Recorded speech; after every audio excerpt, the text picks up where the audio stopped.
Hey everyone, welcome back, and this is Collapse Talk with your host Gabriel Marrero, and hope you're having a great summer, at least better than mine, but hey, we're just out here making it day by day, but at least you're tuning in to some commentary, at least on, the current state of affairs, politics, the economy. Again, I'm not the most expert commentator, political commentator, but at least I have some good things to say. So if you're here, thank you, at least for my return followers. And I do want to, have some clarity on certain things because, you may have checked with my podcast earlier, at least in the week, where a whole bunch of episodes were republished. What I was doing actually was I had requalified for the Spotify ads. So I was just, I didn't put all of them, at least in my earlier stuff. They're a little more low quality. I didn't put ads on that because, it's not worth it. But moving forward, I'll be putting ads on these podcasts. Hey, I gotta have a revenue somewhere, or I had them before, and then I took a break, and then I lost the eligibility, and then also it's because this original platform used to be Anchor, or at least it's like Anchor, and then through Spotify, Anchor was acquired. But this is also on Google playlists and other podcast platforms. But these ads, again, I just trying to support myself, and I want this to be a more full-time commitment. So I hope you don't, look at me as some sellout, like, oh, look, you're a communist, and look, you have an ad on your podcast. I have no choice.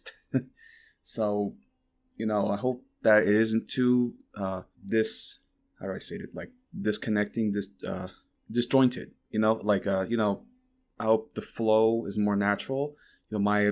At least the way I would organize it is at the beginning, at the middle, and at the end. And I mean the very end, because I have Lacrimosa from Mozart playing, so it's literally at the end of it. So if you want to play through on that, definitely do that. That helps you out. But yeah, my ad-free stuff, at least we're releasing it early on Patreon, where I have the YouTube link on there. So on YouTube, that will be ad-free if you don't want to listen to those interruptions. But of course, on YouTube, once I qualify for ads, I will be monetizing that. So, hey man, it's I got to do what I got to do, right? I think I had mentioned that I quit my job, or it's I got fired / quit. But yeah, I left that old job, which was okay. The pay was okay, but it was still paycheck to paycheck. And now I'm working at this bookstore, like the campus bookstore. So it's a temp position, like a temporary part-time position, since they're going to need some folks with the rush, freshman rush with the book bundles. But I think I'm making a good impression, and they most likely will give me a full-time position, especially since they're saying people are leaving and graduating. Well, I'm going to graduate, but I want to stay more long-term in this town. But yeah, I think it's helpful because since I'm studying history, I'm going to need library experience, which could be helpful. So hopefully this bookstore experience gives me the prerequisites to get at a library or some other history archive place. Again, it's I want to be truly dedicated in the history field. Again, some corporate white collar position, I can't see myself working. And it just sucks, because every time, you find a good job, and this is a good job, it's, again, the pay isn't the best, but it's I have some human interactions for once, and I don't mean office-based political interactions, genuine human connections. And it's, I get to work on a lot of books. It's so interesting reading all these titles, and I'm man, I want to sit down and read this, but I have to stack them. And it's, I like it, it's something good, I could hope to make some friends for once, because everybody left this town. Hey, people gotta move on. But yeah, doing what I can. It's a lot going on, but hey, we're all going through some stuff, and it's not gonna get any easier considering the course of events right now. It's just so crazy, it's just oh, where do you see yourself in 10 years? I'm I don't even know if we have 10 years. It's just we most likely do, but it's just dude, like, it's so crazy, man. Like, even like just thinking about this next election, I'm just like, it's a fucking nightmare, like, already. But that the election and those political issues, we'll get to that when it gets here. But right now, we'll just talk about just some current updates. And I was talking, in this show, I divide my segments between different subject matters, so domestic, international, and then more natural events. But yeah, I spoke last episode on some updates, and I spoke on mainly on like one of the things that happened, at least in the last episode, was some Supreme Court decisions made concerning electoral laws. That was it was a good decision that they made, because those Republicans in like North Carolina, like, they were pretty much trying to start a coup through the legislature. So at least that Supreme Court case was not in favor of that. So at least our election rights, or our voting rights, are somehow maintained and preserved, whatever voting rights we have left. But because like I'm addressing it, because the way it came off, I was saying some things like, oh well, this session hasn't been the worst, and now of course there's been other decisions made which aren't the best. It's kind of it's a win for conservatives, so it's kind of set us back. So mainly there is the major ruling on affirmative action that was struck down or overturned. So now schools no longer have like racial, I mean, they say it's like quotas, but it's more just like diversity standards to allow for more minorities, marginalized groups, racial minorities into schools. Yeah, it's just it's just one thing after another with these these legislators and the judges, the Supreme Court. I mean, I have no qualm saying that this is an illegitimate court. I mean, even like Joe Biden, like when asked, he's like, this isn't normal. And again, big aspect of this is Clarence Thomas and his how compromised he is by the right wing Republican factions. Because I mean, this guy's corrupt. I mean, he's in their pocket. He's best friends with all these different like these billionaires and these like hedge fund owners, and it's just like, and him and Samuel Alito. It's just like there's very obvious conflicts of interest happening, and yet like nobody's bringing this up. It's just crazy to think about. Even like the Democrats, like they're not even going hard enough at all against these guys, Alito and Clarence Thomas, because I mean this conduct that they're behaving in is like, it's almost impeachable. Like it really is. I mean, at least for Clarence Thomas, because like there's some other like financial like securities concerns happening now. Like apparently like an advisor was like paying some people like through Venmo, like some other cash transfers. So like this is so like open. This is very obvious. So it's yeah, man. Like I like there should be a real push against this. But you don't really see it, because I guess the Supreme Court has this sacred image. It's the last bastion of democracy, or whatever. And yet look who's in the chair. Anyway, but just at least to comment on these rulings in the Supreme Court, setting back these standards that allowed for more diverse admissions, particularly in these Ivy League schools. And yeah, this is I don't know. I mean, who knows what happens next? Because it's just it's really setting back the clock. It's just it keeps going further and further, and then like people are like, "There's nothing to worry about." And again, this is where like these fucking Democrats, especially with this next election, they're gonna push us for Biden, and it's like we lost more under Biden. We lost more. We lost Roe v. Wade, and we lost affirmative action. And student loan forgiveness. So it's just like, dude, it's just like this whole presidency was a waste of time. And you want us to spend another 4 years with the same guy who didn't do anything? It's like, it feels like I'm voting for a Republican. It's just like, it feels like I'm voting for a Republican, but it's like, it's more abusive. At least, the Republicans are more upfront about their intentions. It's just, Democrats are incompetent. They don't know how to govern. I don't know what else to say. I mean, you want me to vote for you, but you have no platform. And in fact, anytime you're in office, things get worse. Like the very things that you're saying that we have to protect, we lose. And it's under your guidance. It's under your governorship. Okay. And still, like, they had they had a House majority and then they lost it. They still have the Senate, but it's just like I don't know, man. It's just crazy. Like, or hopefully I read that right. Hold on. Sorry, I'm doing some typing here. Okay. So Democrats held control of the House. Let me see about the Senate. Okay. So I was right. They had the House 2020. Republicans made a net gain of 14 seats. Democrat entered 2021 with a narrow 222 to 213 House majority. And let me look at the Senate election. So the Senate in 2020, the Republicans had control. They had a control. I mean, they lost the because of course it's supposed to be 50-50. God, this cat is being weird. No, so it's 100 Senate seats, and so because the Independent had 2 seats, so Democrats had 48, and then Republicans had 50. And then in the 2022 general election, the Democrats and the Republicans both have 49. They both have 49, and the Independents have 2. So right now, of course, the Senate is tied. I'm sorry, I had to recap on that. But yeah, so Biden had control of the House in 2020. The Senate lost control.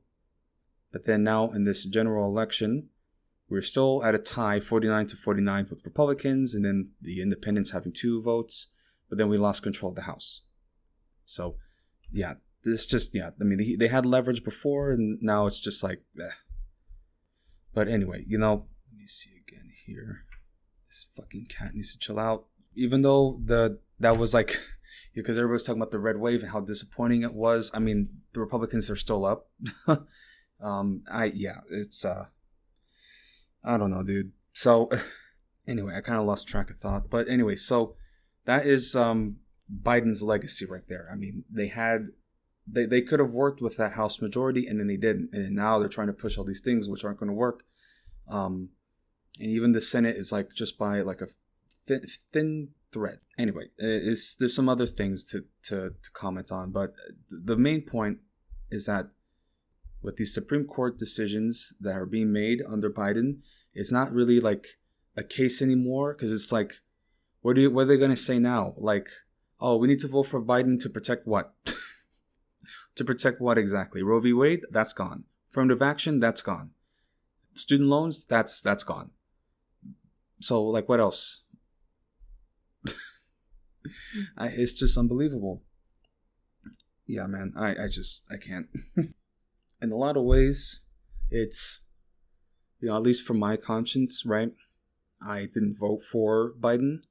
I wasn't tricked into thinking that we could vote him, like, push him left.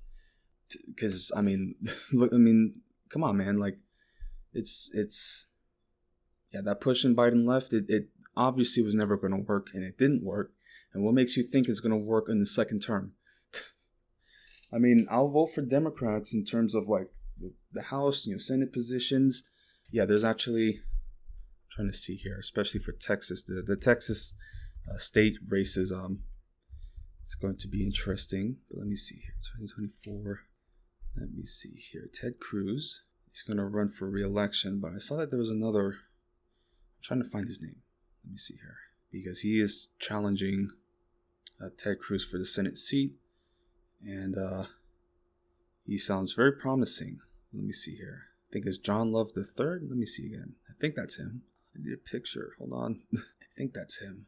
Oh, well, yeah. So there's some other individuals at least challenging for the Senate seat for, from the Democratic Party. I mean, this is at least against Ted Cruz, which probably won't come to pass, but who knows, man.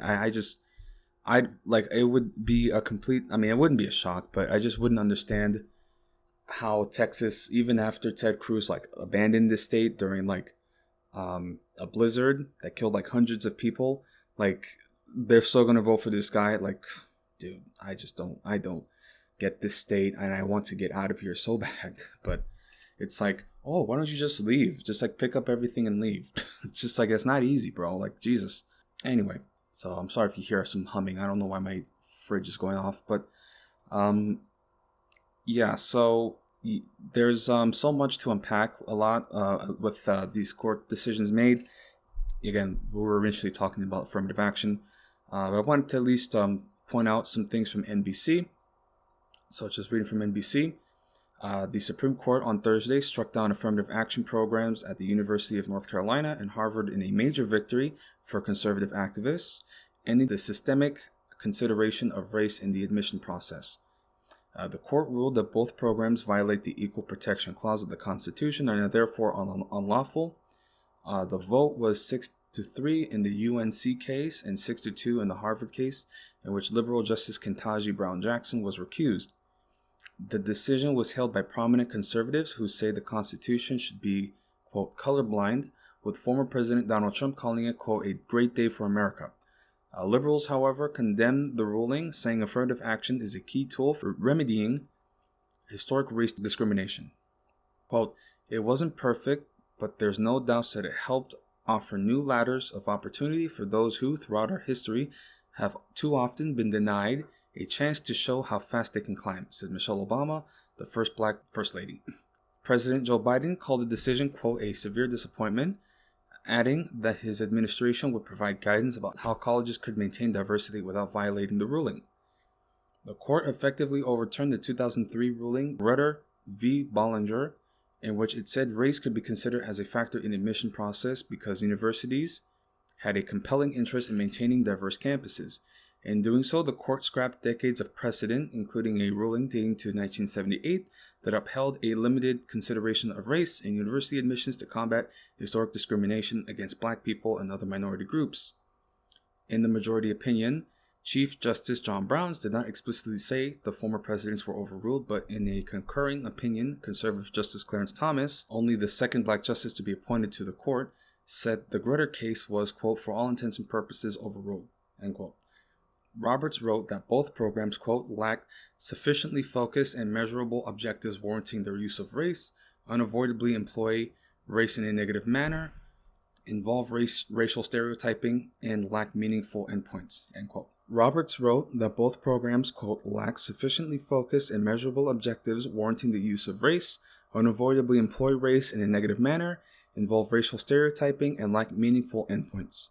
The ruling exposed stark divisions among the justices who sit on a court that is more diverse than it has ever been. Jackson, the first black woman to serve on the court, wrote in a dissenting opinion that the ruling was, quote, truly a tragedy for all of us. Liberal Justice Sonia Sotomayor, the first Hispanic justice, wrote that the court, quote, stands in the way and rolls back decades of precedent and momentous progress. Sotomayor, in a sign of her displeasure, read a lengthy summary of her dissenting opinion in the courtroom. So, yeah, they go on about Clarence Thomas and his old diatribe. I mean, Clarence Thomas is a piece of shit. So, yeah, I mean, what else can you say from this? I mean, the whole argument, like, oh no, we need more colorblind. It's like, bro, like, I don't understand it, bro. Like, black, Hispanic students, like, they're already, like, low as is, like, admissions-wise for colleges. And then they're like, let's just take away the one thing that actually gave them a chance. And then it's just like, I just don't.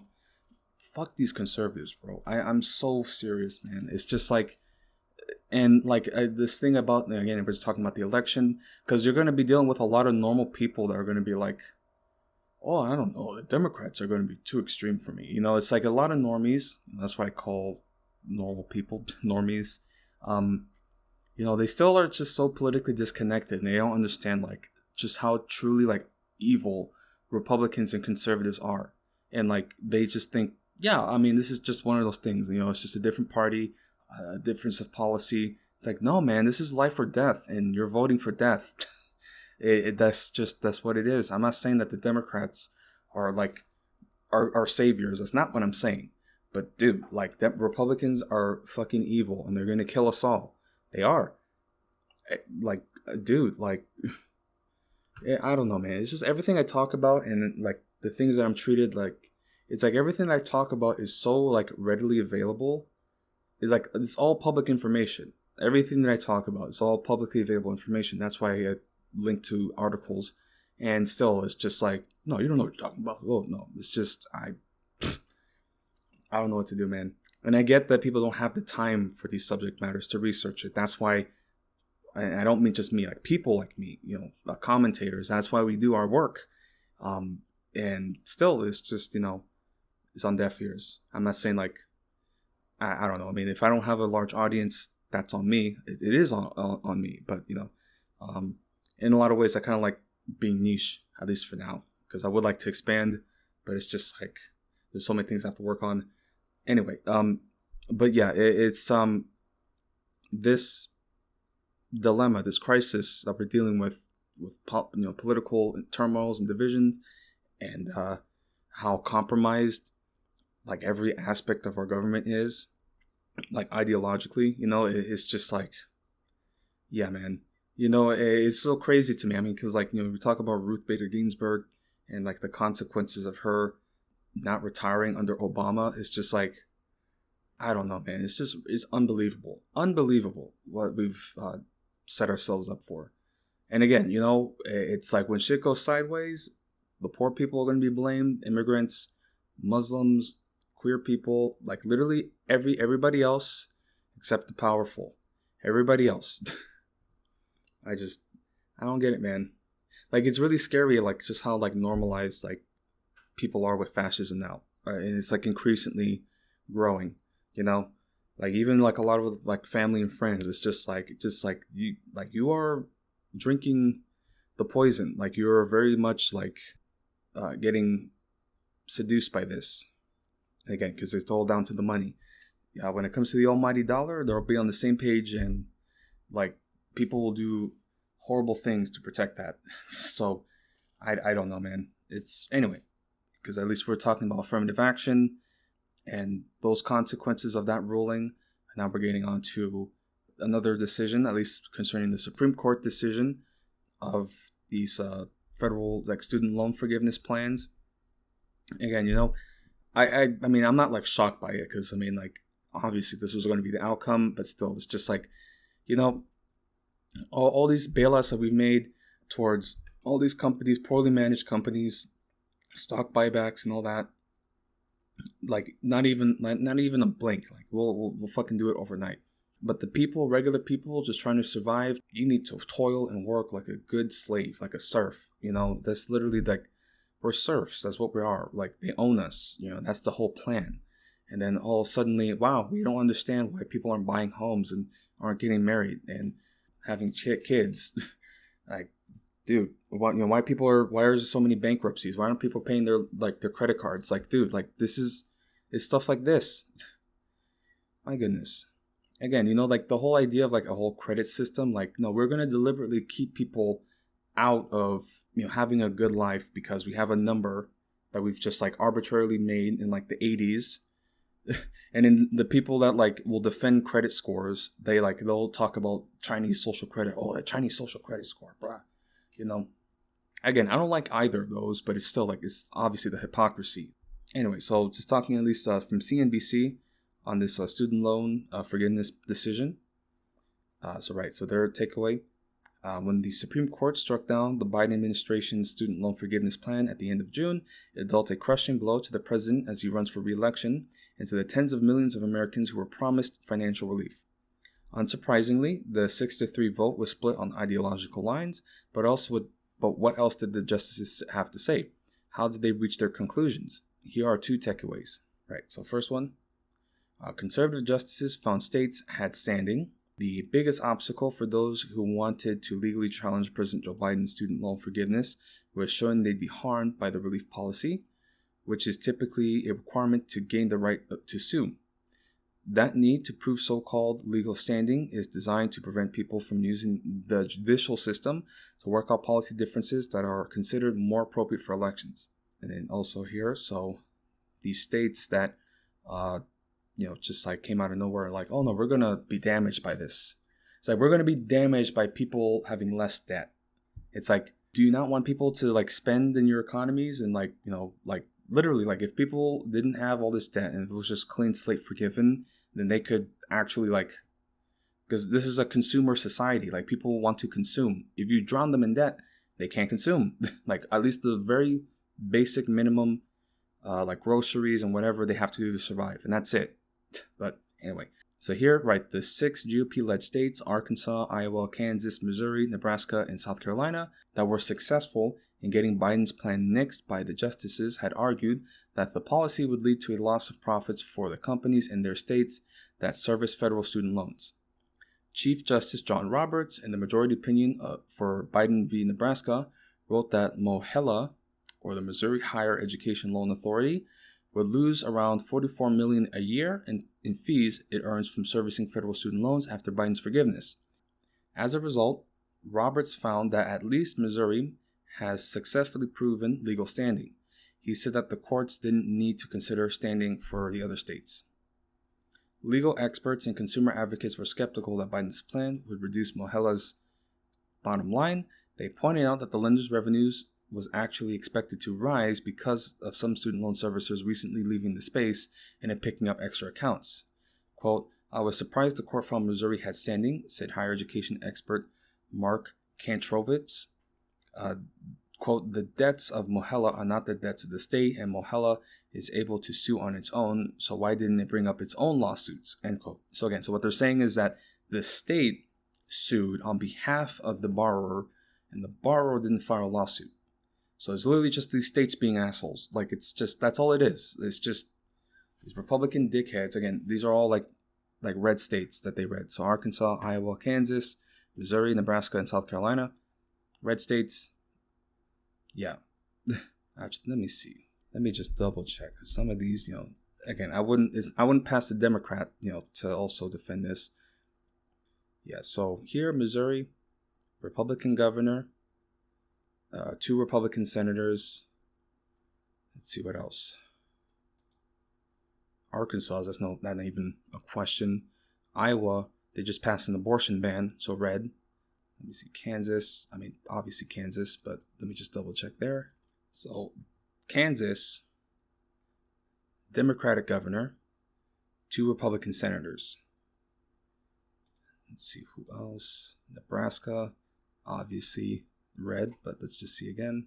Yeah, so red, Republican governor, 2 Republican senators, and in South Carolina, so Republican governor and 2 Republican senators. So yeah, all these red states, they're just being assholes, just saying, no, you got to pay your debts. Whoa, whoa, whoa. But then watch next, recession, next crash, all the bailouts for fucking Boeing and all these other airlines and car manufacturers, like literally, like whenever a big corporation is like on the edge of bankruptcy, like they get a bailout, okay? Like they never have to manage their money, right? But the working people, no man, just bleeding us dry, And still, it's just like, when you make student loan payments, it's like, that's not even like going towards like equity or anything, Like it would make more sense to have 18-year-olds and 19-year-olds and shackle them with like 30-year mortgages. It makes more sense because at least those payments, they're building up equity. But it's like student loan payments, it's just you make payments and that's it. And it's not even like coming back to you in any beneficial way. Like the concept is just ridiculous. But again, like everything is so normalized and no, you got to pay back and you got to do this and that. But again, rich people can get all sorts of bailouts and, the PPP loan forgiveness, right? Like we can this is all like public information about the loan forgiveness and it's like thousands of dollars, hundreds of thousands of dollars. It's ridiculous, man. Like unbelievable. Again, it's still, they like, this is concept. And again, like, people, again, they talk to me about, oh no, but this country still, you still live better. Like, no, I don't. Like, it's just, it's like you can't claim to be a democracy and then have like every like aspect of survival behind a paywall. Like, that's not a democracy. It's just not. Like, it isn't. Again, I'm the asshole because I want people to like have better lives. I don't want them to work and earn for it, because people are working and they're still not making it. So it's just like that whole idea is bullshit. Again, Anyway, so continuing. So the states sued on behalf, and the borrowers didn't file a lawsuit. So, I mean, this is just pure greed, Anyway, so Luke Herring, an assistant professor at the University of Alabama, said he was confused by the fact that Roberts didn't pay much attention to the issue of standing at all. The requirement has long been defended by conservative justices, especially former Justice Antonin Scalia. Quote, I don't think they actually took the standing issues all that seriously, Herring said. Quote, and I have no idea if that will be a precedent or if it's just a one-off so they could get to the merits because they didn't like this case. And then here, so some other, at least the dissent. So liberal Justice Elena Kagan strongly disagreed that Missouri had standing, pointing out that the lender was financially independent from Missouri, quote, as corporations typically are. Quote, the revenue loss allegedly grounding this case is Mohella's alone. Kagan wrote in her dissent, the state's treasury will not be out one penny because of the secretary's plan, end quote. Quote, we do not allow plaintiffs to bring suit just because they oppose a policy, Kagan said. Okay. And here, so reading at least their second takeaway from CNBC, so the HEROES Act doesn't allow for broad debt cancellation. So when the president rolled out his plans in August 2022 to forgive as much as $20,000 in education debt for tens of millions of Americans, he pointed to the HEROES Act of 2003 as his legal justification. The law was passed in the aftermath of the 9/11 terrorist attacks and grants the president broad powers to revise student loan programs during national emergencies. The COVID pandemic was such an emergency, the administration said. The U.S. Department of Education warned that the crisis had left millions of borrowers in a worse-off financial situation and that there could be a historic rise in delinquencies and defaults without its loan cancellation. But Roberts took the side of the states, saying that the HEROES Act didn't permit the kind of sweeping student loan forgiveness the president was trying to deliver. Quote, can the secretary use his powers to abolish $430 billion in the student loans, completely canceling loan balances for 20 million borrowers as the pandemic winds down to its end? Roberts wrote, we can't believe that the answer would be yes. Kagan once again disagreed. Quote, the statute, read as written, gives the secretary broad authority to relieve a national emergency's effect on borrowers' abilities to repay their student loans, she said. In the end, it was the Supreme Court that exceeded its authority, Kagan said. Quote, the majority overrides the combined judgment of legislative and executive branches with the consequences of eliminating loan forgiveness for 43 million Americans, she wrote. So, yeah, I mean, it's a split decision. I mean, it's very obvious that the Supreme Court is divided, or at least it sways in the, conservative side. I mean, this is going to be, this century alone with these Supreme Court decisions is going to fucking suck, okay? And the clock is being, turned back. And watch, they're going to do something else. They're going to, again, these conservatives, they're getting ballsy. They're really trying to push it, and they're going to attack something like, say, Brown versus Board of Education. Like, I wouldn't put it past them to go after that. Because, what states? The states don't have the rights to, mandate, and they're not going to say so explicitly as segregation. They're just going to be like, well, you see, because I don't even know how they're going to frame it, but it's just like, dude, like they're going to try some really crazy shit. We're talking about Roe v. Wade, and there's another decision like Obergefell, which refers to anti-sodomy laws, right? Homosexual rights, dude. Like, it's so scary being a minority, and it's just like, again, when I talk to some folks and they don't understand why I'm so worried. And again, like I'm studying history. I'm going to get a history degree, and it's like I'm actually qualified to comment on what's happening, and you're still not listening. You just want to refer to some other authority figure who's literally saying the same thing. It's just like, I don't know what else to do. It's disturbing. It's really disturbing, this complacency and like how people are just treat this threat, and then you get ostracized because, again, God forbid I might teach people about this subject matter and then they have to wake up to this reality. It's like, you don't like me talking about it, but it's still going to happen and it's still going to affect you. It's going to affect you in a very real way.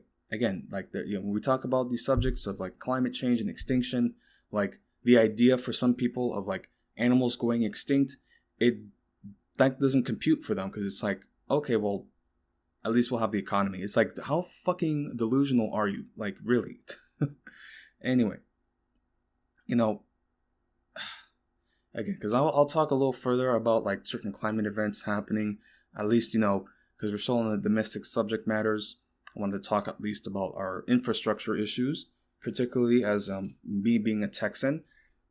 We have a very compromised grid system here. At least in my local area, we're not on the state grid, so that is beneficial for me. But still, even if like there was a blackout, statewide blackout, it would have an effect, at least in my area. Like, I wouldn't be completely sheltered from it. But anyway, I mean, it's just like, it's scary to think about just how compromised the state is. And like, it's just like, and then still people don't understand why I want to leave. Like, they don't get it. It's just like, oh, why do you want to leave? Like, they get offended. It's just like, bro, like, this is like the most obvious, like, dumpster fire of a state. And you don't want to pay attention. So, yeah, I mean, the only reason why, like, because typically red states, in terms of, like, federal assistance, which is so funny, they're all about pulling your bootstraps, but red states receive the most federal assistance. Like, the only reason why Texas, like, has a surplus and gives to the federal, economy, is because of oil and gas, and that's not going to last for long. Anyway, there's so many things to talk about Texas, and again, I'm not a fan, so I'm going to be biased, but yeah, I just want to talk at least about this, record-breaking heat wave that's happening, and I mean, I'll talk about the heat and other climate events later, but for Texas, that heat is causing energy demand, record-breaking energy demand. So I'll be highlighting on this, at least from CBS. So reading here, ERCOT has issued another weather watch for July 16th to 18th, which is, today I'm recording on the 18th, warning that due to forecasted higher temperatures, there will be a higher electrical demand and operating reserves could be lower. ERCOT says grid conditions are expected to be normal during those days, but they will be monitoring the conditions closely. A new unofficial peak demand record has been set for the month. ERCOT's supply and demand dashboard shows another record set for next week. So at least, going on this record, this page. And I'm recording at around 4. So the peak heat, like we've either at least still in it or, getting past it. So here, just reading on this. So yeah, so July 18th at 4:10 p.m. 4:16. This update was at 4:10. But here it says, committed capacity, so 96,127 megawatts. And then current demand, 82,367 megawatts. So that's a difference of 14,000, which is, at least a pretty okay margin. But, not too long ago I saw, it doesn't even give me the option to go back, but yeah, there was not too long ago I saw it was like a difference, like a margin of like 7,000 megawatts. Like, it was getting very close. It's just like, oh, the anxiety. I'm like, oh god. It's crazy to think about how like compromised this is and how on edge. And again, this isn't even my grid. This isn't my grid. This is, because I'm Entergy, so I'm not ERCOT. I'm Entergy. But still, it's just crazy to think about because these are, there's millions of people, okay, especially Houston. Houston is right down the road, and that is muggy. It's fucking swampy, man. Like, honestly, like the wet bulb, like those are like the effects that are happening already down there. It's like, that's why I don't want to live there, like, long term. I don't want to live there because it's gonna like literally like become uninhabitable. Like, dude, my goodness. That's like, honestly though, like, because I've been talking in earlier episodes about like getting a home, and it's just like, do I really want to take a 30-year mortgage out in Texas? Like, no. And again, it's like, it's kind of a good thing that like I don't have a dating life, because then I have nothing tying me down. I like no kids. Like I'm a free agent, and my mom doesn't like me talking about moving out of state, but it's just like I just don't want to stay here. Like I'm sorry. Like I'm gonna talk about some other article here, and CNBC did a survey on the 10 worst states. So okay, at least just talking about this grid system, because I want to make up some other points. But so the grid system, again, is super compromised. And again, we have, at least for today, a pretty sizable margin.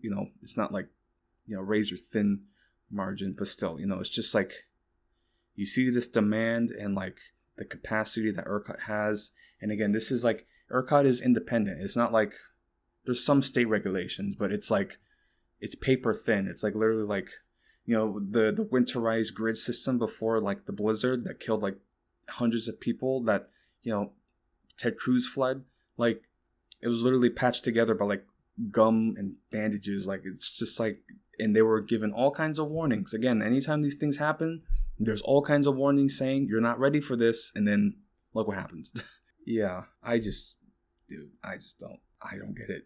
I don't understand it, man. It's just so scary, dude. Everything that's happening.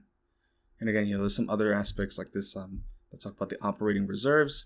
So the operating reserve of 7,706 megawatts. Again, I'm not like an electrical engineer, so like, I'm not like an expert at all these, but yeah, it's just so much. There's so much to go into. And again, like this is like the deregulated energy system.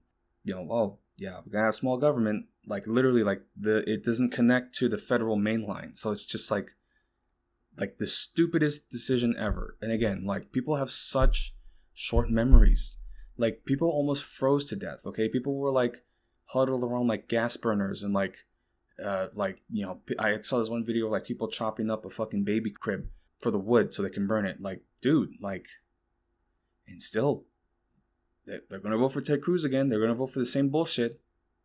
I mean, part of it's also because like we have gerrymandered districts, so it's not appropriate representation. But still, it's just, I don't get it, dude. It's just crazy. And then of course, I talk to my parents and I'm like, hey man, like this place sucks. They're like, oh no, well we have all these nice commodities and we're so like, it's just like that's all they think about.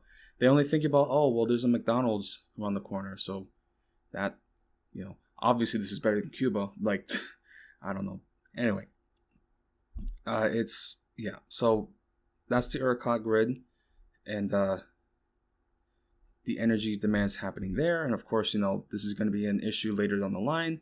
Like again, each summer gets worse in terms of heat, and then also be talking about like El Nino later in the episode, how that's going to affect, especially with the winter. They're predicting that that's going to cause a more active winter system, storm system, which could like be pretty dangerous for Texas here. And then we're in the middle of the hurricane season, and it has them too active. The oceans are hot, so like whenever there is a storm, it's going to be a big one. But yeah, I would say that the storms, because at least my observations have been is that like June, July, when the hurricane season starts, it's very slow in terms of activity. But during that time, the oceans are heating. And then in like August, September, and into November, October, or August, September, October, November, that's when it starts picking up in terms of the hurricane. So yeah, man, like we still got a long way ahead. And, I might record today and there will not be a forecast, and then something pops up, and then like a week later, like Florida will get decimated like last time, Yeah, man, it's just so much, So, my concerns is that we get hit by a hurricane, especially in like the Houston Gulf Coast area, knocks out the power grid. People don't have clean water, and then they start overheating because it's fucking hot, especially after a hurricane, all that water creates humidity, and like, or what happens in like Harvey, where it stalls out and drops like gallons upon gallons, trillions of gallons, will be a bad situation. It's just like, so how quickly, everything falls apart, and still it's not clicking for people that we're in a crisis, but that's just the way things are now. So anyway, so So talking on CNBC, because I was mentioning about the survey that they had recently made about the worst states to live in, to live and work in. And, they're factoring a lot of things. So at least, just reading here, they're like preliminary reports. So from CNBC, with nearly twice as many job openings nationwide as there are workers available to fill them, companies are setting up shop where the workers are. Each year, as part of our overall assessment of state business climate, CNBC's America's Top States for Business study considers how welcoming each state is to workers and their families. Life, health, and inclusion is one of the study's 10 categories for competitiveness, and this year, with the nationwide worker shortage so severe, the category is taking an increased importance in our methodology. We consider multiple qualities of life factors, including crime rates, environmental quality, and healthcare. We also look at the quality and availability of childcare, which is one of the most important factors in getting parents back into the workforce. Casting the widest possible net for workers means not turning anyone away, so we consider inclusiveness in state laws by measuring protections against discrimination as well as voting rights, and with surveys showing a substantial percentage of women considering abortion restrictions while making a choice of where to live in the wake of the Supreme Court overturning a Roe v. Wade, reproductive rights are part of this year's equation as well. As North Carolina Governor Roy Cooper, a Democrat, told CNBC after being named number one state for 2023, he's worried about the gains that southern states have made to become economic powerhouses in recent decades. Quote, "You still see people going to Florida and Texas, but you begin to see deterioration over time. Site selectors will tell you these issues matter when it comes time for businesses to make tough decisions. Some states are putting out the welcome mat to attract the biggest, happiest, and most diverse workforce. These are not these states." So they have a different article, and I'll touch up on that on the best states to live and work in. So these are not those states. So this article is about the worst states. By the numbers, these are America's worst states to live and work in for 2023. So I'm not going to go through the whole thing because it's pretty obvious what those options are. So, at number 10, there's Florida. 9 is Arkansas. 8 is Tennessee. 7 is Indiana. 6 is Missouri. There's a tie for the number 4 position. So a tie with Alabama and South Carolina, number 4. Number 3, Louisiana. Number 2, Oklahoma. So again, all those states I read, they're all red states. They're all southern red states. And some are Midwestern. But yeah, that's all they have in common. And for number 1 spot, you guessed it, it's Texas. Texas is rated number 1 worst state to live and work in. How, again, I'm not just a hater. Like, this is, a study now that they've done, okay? Again, you might say, oh, it's CNBC. Whoa. But, I mean, like, it's bad here. It sucks. This place sucks, man. Oh, my God. Anyway, so just reading at least what their findings are for Texas being the worst state to live in. So here, how could 200,000 college-educated workers moving to Texas each year possibly be wrong? It depends on how you look at it. With the nation's highest percentage of people without health insurance and the second lowest number of primary care physicians per capita, all those new Texans are arriving to find a dismal healthcare system. Texas has the nation's 13th highest violent crime rate, and it ranks 37th for licensed child care facilities per capita. The Lone Star State keeps hacking away at inclusiveness, with laws targeting the LGBTQ population, voting rights, and the nation's strictest abortion ban. Yes, there are enormous economic opportunities in Texas, and it is attracting people from far and wide. This state also has some Texas-sized issues when it comes to life, health, and inclusion. It is one of the reasons that the state fell out of the overall top 5 for the first time in the 16-year history of CNBC's rankings. So, yeah, there are points here. So 2023 Life, Health, and Inclusion score is a 53 out of 350 points. I mean, who knows how they're rating this, but yeah, they say the weaknesses are reproductive rights, health, voting rights, workers' protections, and inclusiveness. So yeah, this state sucks. Like it's not even good for business. Okay, it's like, and it's so crazy to me that they're talking about like a worker shortage. It's like, do you know how many jobs I've applied to? And every job is like, we're impressed with your expertise. However, we're moving on to other candidates. Like every job. That's why I had to take this part-time bookstore position because like they're the only ones that called me back. Like I'm trying to go for like the higher end positions. I have impressive resume and still, oh, but there's a worker shortage. Or, I'll get the interview and they're like, oh, well, we have your qualities and experience. Or, it's like, they're like, they have to do a training. And they're like, oh, well, we're not training right now. It's like, I can't get the experience if I'm not trained. And this other job isn't going to train me. So, like, I don't know, man. It's like they're shooting themselves in the foot. And, like, they're deliberately, like, barring people from entry. But then they want to complain how there's a shortage. It's like, you're creating it. You're creating the shortage. Anyway. And then also, like, I wonder what happened in the last couple of years that would cause a workers decrease, like, or just like in general, a population decline. Like, I wonder what happened in like the last 2 or 3 years that would have killed off like millions of people. It's a complete mystery. My God. Yeah, man, this COVID pandemic has fucked everything up. And then like, people want to, like, again, like it's like this COVID pandemic had very real implications, and like, it set people off for the worst, especially working class, lower class people. And it's still just like, oh, why aren't you here? Why aren't you doing this? It's like, COVID happened. Like, dude. Anyway, so that's the worst states. I at least want to touch up just real quick on the 10 best states that they marked. And again, their metrics are life, health, and inclusion. So, they say here, number 10, Connecticut. Tie for number 8, Massachusetts and Colorado. So number 8 tie. Washington, number 7. Oregon, number 6. Number 5, Hawaii. Which,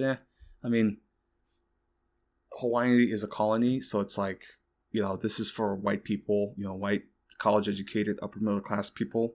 Because the people living in Hawaii, the natives are suffering. They're under a military occupation. So that decision's a bit iffy, but, at least this is catered to white audiences. So, hey, colonize them if you want. Number 4, Minnesota. Number 3, New Jersey, which is surprising. You don't see New Jersey up there with the best states to live in. Number 2, Maine.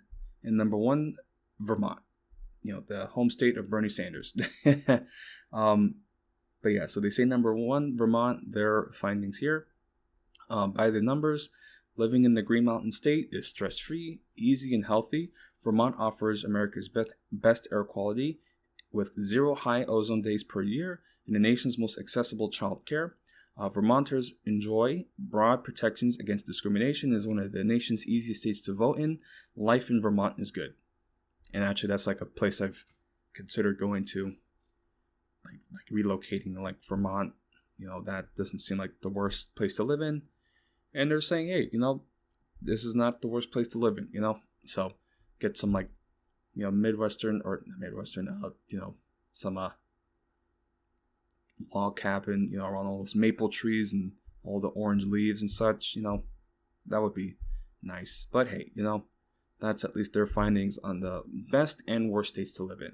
So, and again, they included a big factor on that was inclusiveness, LGBTQ inclusiveness, and diversity standards. And again, like Texas, as they rated it the worst, like Greg Abbott recently, like he disbanded the diversity inclusion departments in like all the public universities, and again, like he did some other bullshit, like the water mandatory breaks in the heat.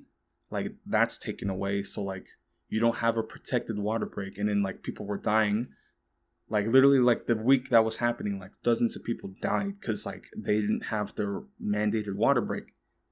It's unbelievable. And then also there's some other reports that are coming out, at least from Texas, because Texas is a border state, and so of course these Republican racists, they want to get hard. We gotta close the border, bro. We gotta close it. So like.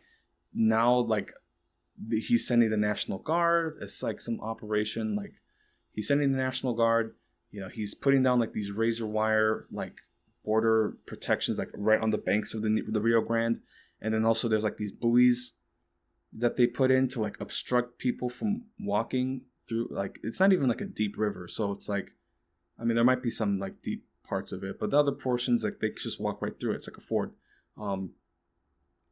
And they're just putting these like buoys. Like, dude, you know how long the fucking border is? Like, you're just gonna put thousands of miles of razor wire and fucking buoys and all these other nets and shit on the fucking border.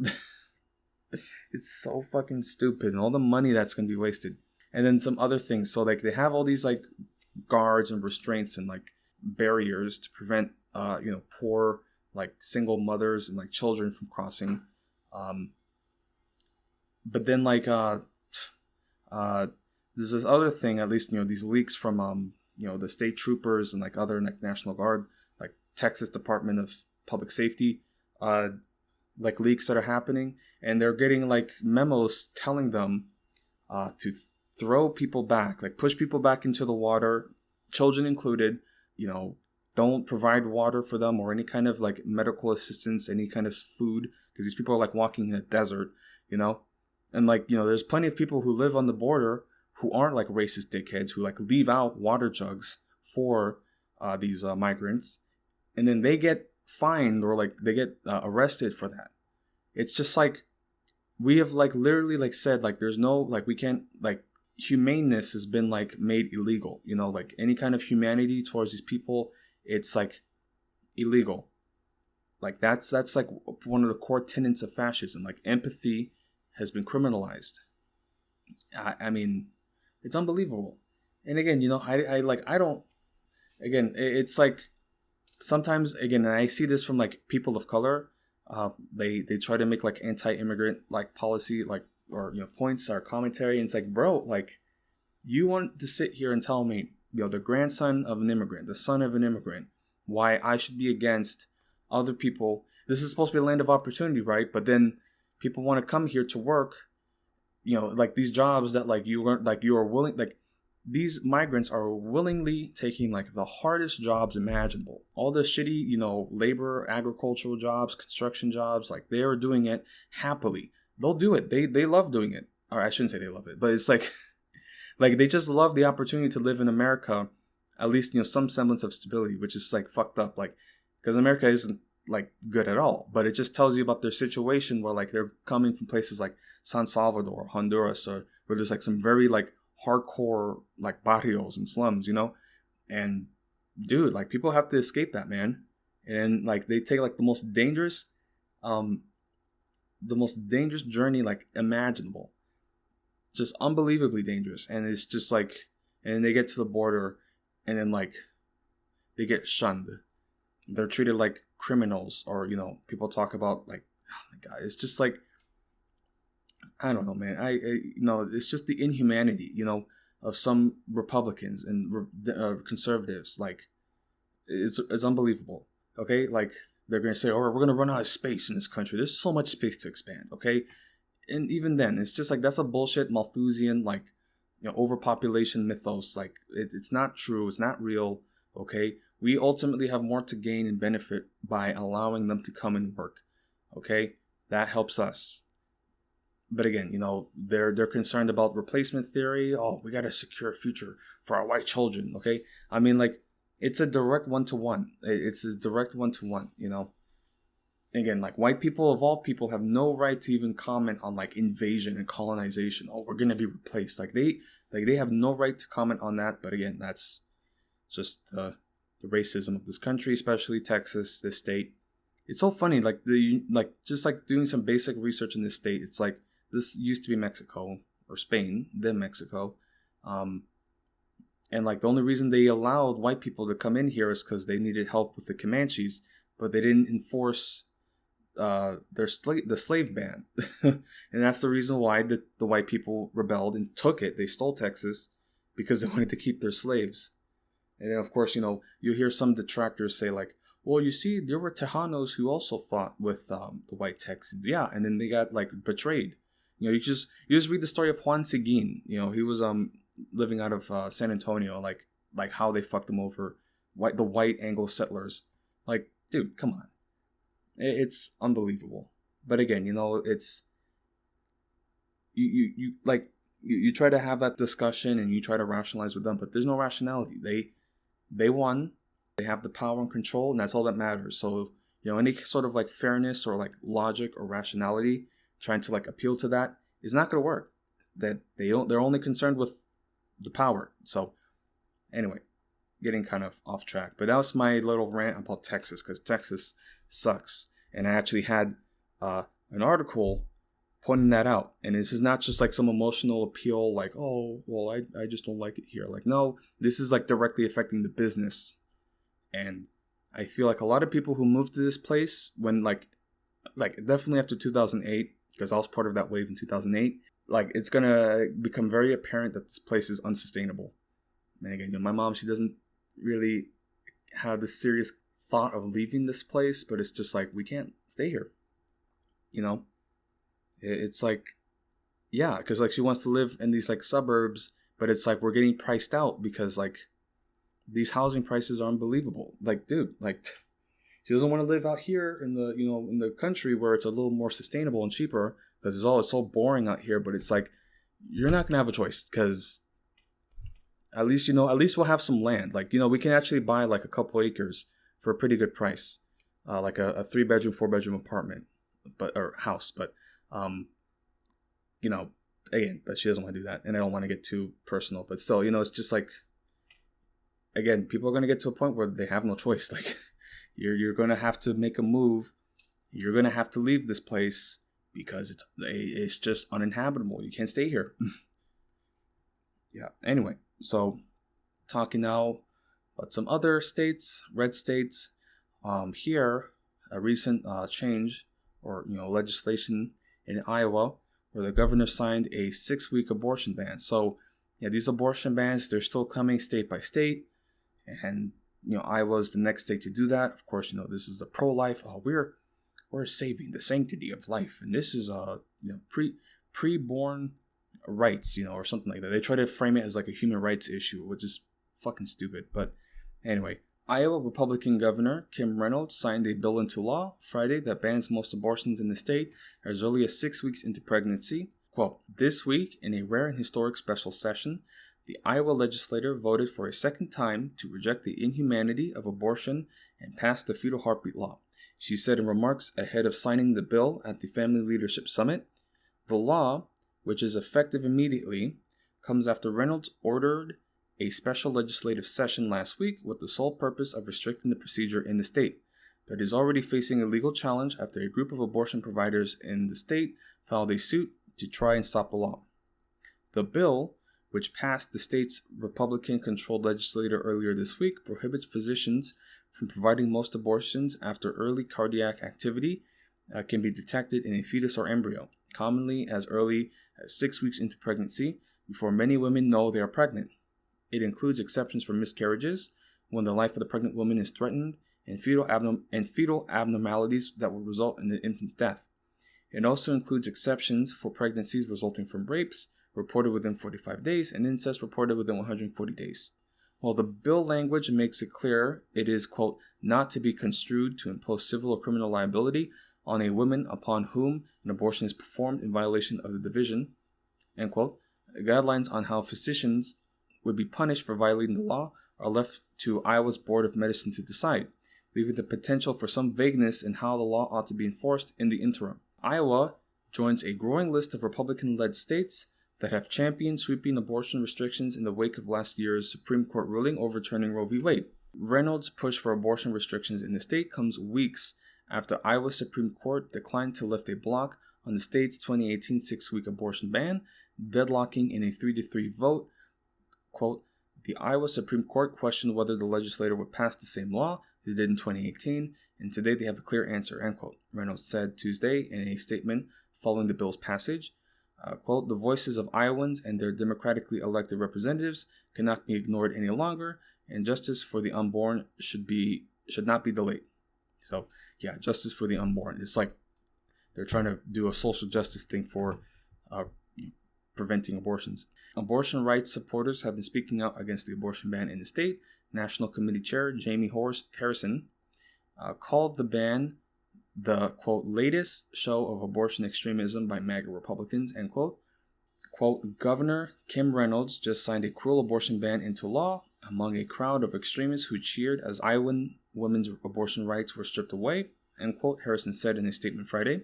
Meanwhile, anti-abortion groups, including National Right to Life and Iowa Right to Life, praise Reynolds and the law's supporters and the state legislator for the abortion ban.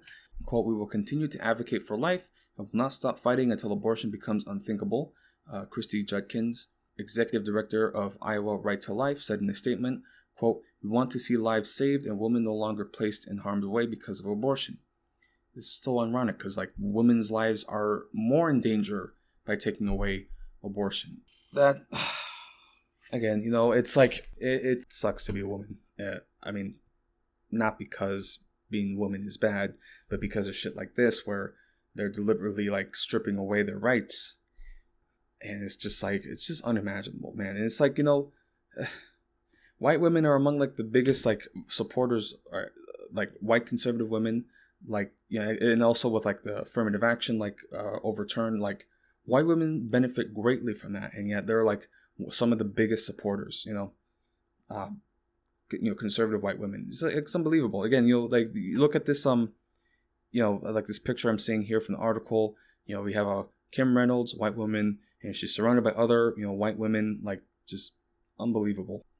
But of course, like anytime one of their kids has a pregnancy, like they do something, an unplanned, out of wedlock pregnancy, it's like, shushed, oh, we'll just take them real quick to Mexico or something, like they do shit like that. Unbelievable. Like it's I don't get it, man. Again, like we were talking about with the Democrats, they try to like hold these like little, the carrot and stick, like, oh, vote for Biden. And it's like, what's it, what now? Like, what do you got for me? We got to vote Democrat because why? Because we already lost. We lost so much under these 4 years. We didn't gain anything. And you want me to vote for more of the same of losing? Like, this is losing. This is what losing looks like. Democrats only have themselves to blame. So when I vote third party for Dr. Cornel West, I don't want to hear from anybody. I really don't. And I'm going to be very public about my support for him because, like, come on, man. Like, if it's a democracy, my vote should be my vote. Okay? And so these Democrats have been holding us hostage, and I'm not having it anymore. We tried to go within the party, and they screwed over Bernie Sanders. And it's just like, I mean, what else? What options are they giving us? Because they very obviously don't want to work with us. They don't even want to meet us halfway. But I'm reminded now about this video where like these kids, they had like a little climate activist group, just like a cute little like arts and crafts thing where they're concerned. Like they're, these are the kids. These are literally the future. And oh my God, these kids, and they're very smart kids. They're very well-spoken kids. And they went to Dianne Feinstein, and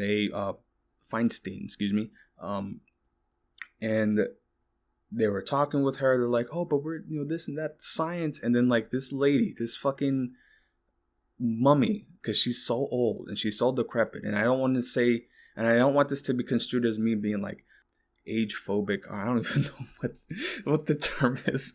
It's so stupid. But no, like elder abuse is like a big concern of mine. So this is not me to denigrate the elderly, because I love old people. I hope that I can reach to like 80 years old. I just don't want it to be a fucking apocalypse. Like yeah. So like this, like she's 90 years old. So like this mummy, this fucking zombie, she's talking to these kids, and she's like, listen, you little shit. Like she was very close to saying that. She's like, listen, I've been doing this for a much longer time than you, and it's just talking down to them. And I'm like, I hope these kids walk away from that, and I hope that this sparks that revolution, because like in a lot of ways, because people talk about the extremism with the young, the youth, they're becoming extreme. I'm like, yes. I'm like, please be extreme, because like this is unbelievable. Like we have done it peacefully. We have done it. Like they're telling us, here's the avenue that you should do it, and we're doing that, and they're still not working with us. So it's like there's going to be a breaking point. I like, again, dude, like we're so close to like a depression, and like all these millions of people like losing their homes, and it's like this is like this is a crisis, and again, this is where Marx comes into play. This is a crisis of its own creation. It's like it's okay, capitalism deliberately creates these conditions of crisis, and it's unthinkable. But again, it's not the concern that we should look after the people. It's the billionaires, Elon Musk, Jeff Bezos, like our bottom line. Our bottom line is more important than millions of people's survival, like billions at this point, because a lot of these people are involved with oil and gas, and it's like, we had so much time, because they're talking about how we can't make those changes because it's going to shock the economy. But it's like, well, you had time in the 70s and the 80s, and you had more than 50 years of time to make a transition so that way the economy would be stabilized. But now, because everybody waited, because the politicians are bought up by the oil and gas giants, now that we waited so long, and now that it's becoming an exponential, that's the thing about climate change, it's exponential. So it's just like, now we have to do it overnight, and now it's going to be a shock on the economy, because you waited so long. Anyway, I'm getting ahead of myself, but it's just like so many things that were so obvious. Again, all these things are so obvious, and it's just not coming to pass. But then when a crisis hits, we could have never seen this coming. Anyway, I was talking about Cornel West. So for me, Cornel West, he's my pick for 2024, and I'm not even saying that he has a he probably won't win, but I'm through with the Democrats. I'm done with them, at least in the presidential end, because I'll vote for the House and the Senate, because there's no other options. But presidency for Biden, I just can't do it. And of course, if he dies midway, it's going to be Kamala Harris. But still, it's again, these people have no platform. They have no platform. You want me to vote for people who have no platform, that want the same old, have no grit in their teeth to actually get in the mud, okay? Again, these Democrats, they keep trying to they treat the Republicans like colleagues. Literally, they'll be like, oh no, we're colleagues. It's like, no man, that's a fucking tiger. That's a fucking wolf, dude. You can't be friendly with them. These are evil people. We have no business coming together with them, because they want to take everything. I don't like saying these things about other people, other human beings, but you try to you give them enough chances, and they keep showing you who they truly are and how evil they are. No interest for making the world a better place. So, it's just, it's whatever. There's a reason why there's a bullying epidemic, right? I always talk about school bullies. It's because we have a culture of violence and abuse. This permeates into every aspect, even these homes, right? We're a culture in a society that likes power and control. So that's why you see a lot of abusive households, abusive fathers, because they want the abusive husbands and fathers. They just want the power and control, because that's what this society, that's what we've created as a virtue: wealth, control, power. And so, anyway, so I want to expand on Cornel West and his prospects for the 2024 election. And of course, you're not going to see that much coverage on him. The only coverage that you're going to see is that, he could compromise the Democratic vote. It's because you don't have a platform, okay? At least Cornel West, when he gets on stage and you listen to him, you're he's just spitting facts and fire. He's just I'm already sold on it, because it's integrity. That's what I'm looking for, and I see integrity in Cornel West. And of course, he started out with the People's Party, which is a bit iffy. And again, people have different opinions on that. And this article that I'm reading is still referencing him as the People's Party nominee. But now he moved on to the Green Party. So that's more plausible, because the Green Party has a much wider appeal. They're a true political system, political faction. So that's my horse. I'm gonna go with him. And again, I don't care if he loses, because, I mean, it's all going to shit anyway, but this is like a vote of conscience. It really is. So, reading from Politico. So, why some Dems fear Cornel West presents a unique challenge for Biden. Here, reading from Politico. When the prominent left-wing intellectual Cornel West launched a third-party run for president this week, not every Democrat on the Hill scoffed at his campaign. In fact, one sitting lawmaker had something positive to say about it. Quote, "The U.S. has a long history of issue candidates who run in order to bring attention to important principles and issues. I welcome Cornel West entering the race to make this country more just for all," unquote. Representative Ro Khanna from California told Politico. Quote, "I believe he will bring more people into the process and push for progressive policies," end quote.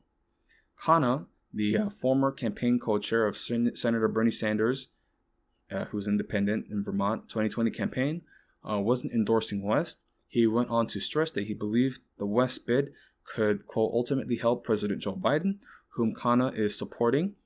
He added that it is his job to help persuade liberal voters to back Biden. But the instinctive openness Khanna showed toward West underscored a relatively unique headache the latter's candidacy poses. Unlike the other fringe candidates mounting presidential bids, such as Robert F. Kennedy Jr. and Marianne Williamson, West is not running as a Democrat. He's on the People's Party ticket, which is now the Green Party, which means he could be on the general election ballot in a small number of states. And while that may limit the votes he can take from Biden, there are concerns among Democrats that he could be a spoiler in November of 2024. The former Harvard professor and progressive pundit still enjoys strong relations within the large universe of Sanders supporters, having served as a major surrogate for the Vermont Independent's two own presidential runs. Sanders' aides and allies adore him. The Sanders Institute, a progressive think tank founded by Sanders' wife and son, retweeted West's presidential campaign announcement, quoting a line from West's kickoff video and highlighting that West is a fellow at the group. The Institute later deleted the tweet, saying it was a mistake made by an aide when asked about it by Politico. Quote, "The Sanders Institute regularly posts news on fellows, and a staffer has posted that," said Shana Shfram, the group spokesperson. Quote, "It was taken down right away because the Institute is a nonprofit and doesn't take position on candidates," end quote. But others in that orbit haven't shied away from their support for West. Roseanne DeMoro, a longtime Sanders ally and the former executive director of National Nurses United, said that she would consider getting behind him in 2024. Quote, "I think Cornel West is one of the most amazing people on the planet," end quote. DeMoro, who has been highly critical of Biden on Twitter, rejected the idea that West could be a spoiler in the presidential race, saying, quote, "That's a false narrative." Now, again, I want to, remind y'all that this is like a Politico, like their mainstream media editorial, so they're not going to be the most positive and supportive of West here. So that's at least the bias that we can read from this. So this is now Politico. No third-party member has ever won the presidency, but both Democrats and Republicans have argued that such candidates have been spoilers in the past. Many Democrats feel that the Green Party's Jill Stein siphoned votes away from Hillary Clinton in 2016, helping usher former President Donald Trump into office. Some Republicans likewise think Ross Perot paved the way for Bill Clinton. Again, this is just like, no, Hillary lost because she's a bad candidate, and she lost. It's like, again, like, no, you took our votes. It's like, they were never yours to begin with. Maybe have a better platform. It's like, you're not entitled to people's votes. You're not.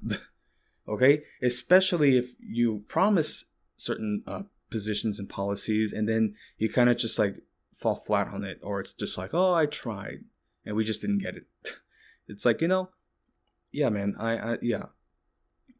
Anyway, so here again, West's People's Party only currently has ballot access in Florida, according to the group's national chair, Nick Brana, but he added, "We plan on being on all 50 states." Now, of course, that's not the case, and Green Party has ballot access in a number of states. I don't think it's all 50, but certainly most of them. So while that's a tall order, some progressives are privately floating the possibility of West running on the Green Party's ballot line, which now he has. So Brana said there have been no such discussions with the Green Party, but Gloria Matera and Greg Jokoy, co-chairs of the Green Party's media committee did not rule out the possibility and said that we have a, quote, we have a process and Dr. West is welcome to seek the nomination under party rules and requirements. Okay, and then again, this is here with Politico. So West has no chance of beating Biden, but the fear in some Democratic circles is that West's candidacy and fondness that he elicits from individuals in Sanders' orbit may provide a permission structure for a small percentage of progressives to sour on the president. 69% of liberal voters approve of Biden's job performance, compared to 21 who disapprove, according to a recent poll by Monmouth University. But Biden faces deep skepticism among young voters, a key constituency of Sanders, with 56% of 18 to 34-year-olds giving him a thumbs down and 32% a thumbs up. So for like Gen Xers and Boomers, like Biden has support, but then with the young, millennials, Gen Z, and it's crazy too because I read another, like there's like I think Gen A or something like that. Like there's the kids born after 2010, which is crazy to me because now they're like getting to like 13, 14 years old. Anyway, because like Gen Z is early 2000s, millennials is like the 90s, like late 80s or like 90s, and then Gen X is like 70s and 80s. Anyway, so that's the percentages, and of course, it said 56% of disapproval among 18 to 34-year-olds. So that is significant, man. And again, there's going to be more young people. 2024, there's going to be millions of eligible young people now, and it's still like, what are they thinking? My God, that's why like you have so many states like talking about like voter restrictions, and like now they're talking about raising the voting age. Like it's unbelievable. Like, dude. So Sanders himself has made it clear that he's standing behind Biden, having served as a reliable team player since the 2020 election. The Biden team, meanwhile, appears for now to be taking a similar approach to West as it had to Kennedy, though they're very different candidates. Ignore him.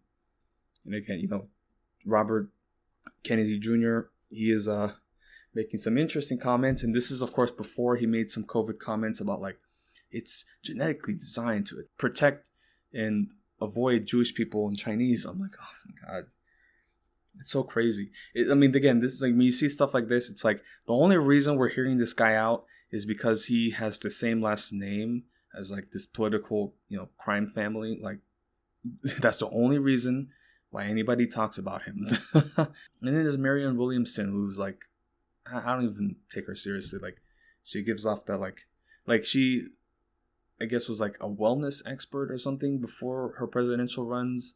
And like some people that I knew that were really into like, crystals and like, oh, the aliens, they visited us, and, the Anunnaki and some shit like that. Like they were into Marianne Williamson. So I'm like, yeah, that's not going to go anywhere. But, the thing about Cornel West is that he actually has some legitimacy. He's not just because they call him an intellectual. Like, yeah, he's an intellectual. He's a political, like, commentator, philosopher, very qualified. Like, I would say he's certainly far more qualified than Robert Kennedy and Marianne Williamson. More qualified than Biden. Absolutely more qualified. Like, dude. And then, and then he's like, I want people to listen to him talk. Because, like, he's, like, a real orator. Like, I'm just imagining him now at the State of the Union address. Like, dude, that would, like, be like a legendary address, like up there with like Abraham Lincoln. Like honestly, like just imagining him like speaking, like dude. So that's why I'm with it, because I actually feel some hope with him. I do. I don't feel any hope with Biden or any other Democratic candidate in choice. I don't. It's like, I get told like by certain people, it's like, oh, well, all these stuff that you talk about is not your problem. So, you can't fix the world. It's like, I get that. But it's like, you want me to ignore this? And then that's when I lose hope. And that's when I start like, falling and getting rock bottom. Because it's like, what reason do I have to continue if I don't have any hope to make the world a better place? Like, again, man, there's only so much you can put people through. But it's like, there has to be hope. And if there isn't there, if it's not there, then what's the point? So if you don't have a candidate who inspires hope, then it's like you're just wasting our time. It would be a waste of my vote, you know. If I didn't know for certain that he was going to fight for me, you know, because with Biden it's literally just like vote for me or the other guy gets it. You know, at least with Cornel West, it's like vote for me and we're going to make some changes, okay? And that's what we need. We need to make some fucking changes. And I'm sorry to say it so bluntly, but we're like, I mean, dude, it's unbelievable. I mean, who knows? He might say this and then, you know, once he's in office, like, might fall short of expectations. Who knows? But it's just like, we need a shake up, honestly, with our political system. My God. Again, you know, it's all this talk about legitimacy. Like, this is a country founded by genocidal colonists, and they want to talk about legitimacy. Like, stop. Like, come on. You know? Anyway, so, yeah, that's at least here. They made some comments about Bernie Sanders. I'm going to see about anything else here. Okay, this is some comments from Bernie Sanders. So quote, Cornel West is a man of courage and brilliance. He's a prolific writer and extraordinary orator and a friend of mine, Sanders wrote in Our Revolution, his book chronicling his 2016 campaign. Quote, it is always a bit intimidating to get up on stage after being introduced by Dr. Cornel West. Dr. West was an important part of the campaign from coast to coast. So yeah, man, Cornel West, I think he saw what happened with Bernie when he went in the Democratic primaries process. And now he's saying, well, that didn't work. So now we're going to go Green Party, which is what Sanders should have done from the start. But hey, you know, it's whatever. So after Sanders lost the Democratic nomination in 2016, West endorsed Stein, the Green Party presidential candidate. In 2020, he voted for Biden, explaining that he supported a, quote, mediocre, milquetoast neoliberal centrist because he's better than fascism, and a fascist catastrophe is worse than a neoliberal disaster, end quote. So, you know, I can't disagree with that there. Again, though, I just couldn't bring myself to do it, but at least, you know, he's making it very clear, I don't like doing this. Like, yeah, he's being very upfront as to why he did that. So Heather Gottney is another Sanders alum who has nothing but nice things to say about West. Quote, I would run out of superlatives to describe that man. I love him, end quote, said Gottney, Sanders' senior policy advisor in 2020. Quote, the whole platform that he's running on, his presence in the conversation, I think it's vital, end quote. So, right. So, okay. But if it comes down to the wire and West is only getting 2% or 3% of the vote in key battleground states, she hopes that he makes a similar determination to the one he did in 2020 and ultimately backs Biden. Quote, I trust him to do the right thing, she said, and to make the right calculation. Asked about what he'd do in a such scenario, West did not respond. So, yep, that's interesting. I mean, that would be interesting because, like, we don't have, like, ranked choice voting. So it's like you could put, like, your first choice for Cornel West, and then if he doesn't make the first round, then it goes to Biden. I mean, I wouldn't do that, but if other people want to do that, that should be the option. So, but yeah, that's more 2024, so we'll get to that when it comes, but it's interesting to look at what is happening, what is being set up. So, yeah. Now, you know, we were talking at least about some political commentary, and we are political domestic commentaries, but now we're getting on to some other subject matters. And again, I'm talking a lot about domestic issues. A lot has happened in the last couple of days, so this is at least what we can highlight. But here, and this is more like workers' rights sort of issues, we've had, and I believe I've talked about the writer's strike for, you know, just passing at least. But now the writer's strike, and this is mainly like media and, you know, entertainment. The writer's strike has gone into effect, or like the writers actors strike. So a joint strike. This is the first since the 60s. Okay, so this has been a long time since we've had a joint strike, writers and actors strike. And, you know, some people, they might like brush this aside, you know. Yeah, certainly, like, there are a lot of A-list, you know, bourgeois actors there, you know, millionaires, right? Again, though, what's at stake here, and, you know, the dynamic ultimately is ownership and right and control of the means of production. So this is a dispute between the workers, which is the writers and the actors, and the owners, which is the producer and all the studio executives, the directors. Well, I wouldn't say directors or owners, but certainly producers. And this is, the more I read on this, the more like cartoonishly like evil these producers are coming out as.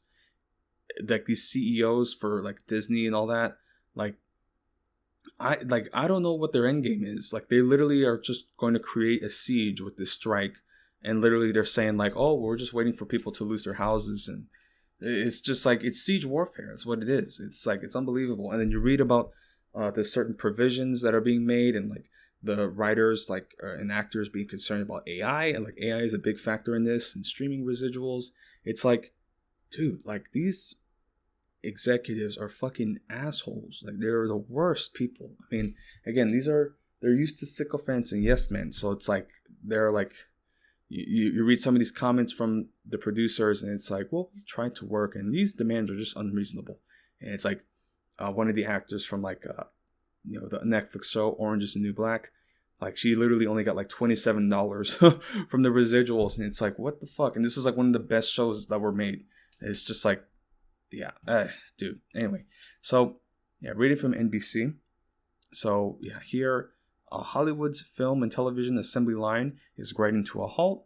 Thousands of screenwriters have been on strike for more than 2 months, and they will now be joined on the picket line by thousands of actors represented by the Screen Actors Guild and the American Federation of Television and Radio Artists, or SAG-AFTRA, a labor union whose members include some of the most famous faces in the entertainment industry.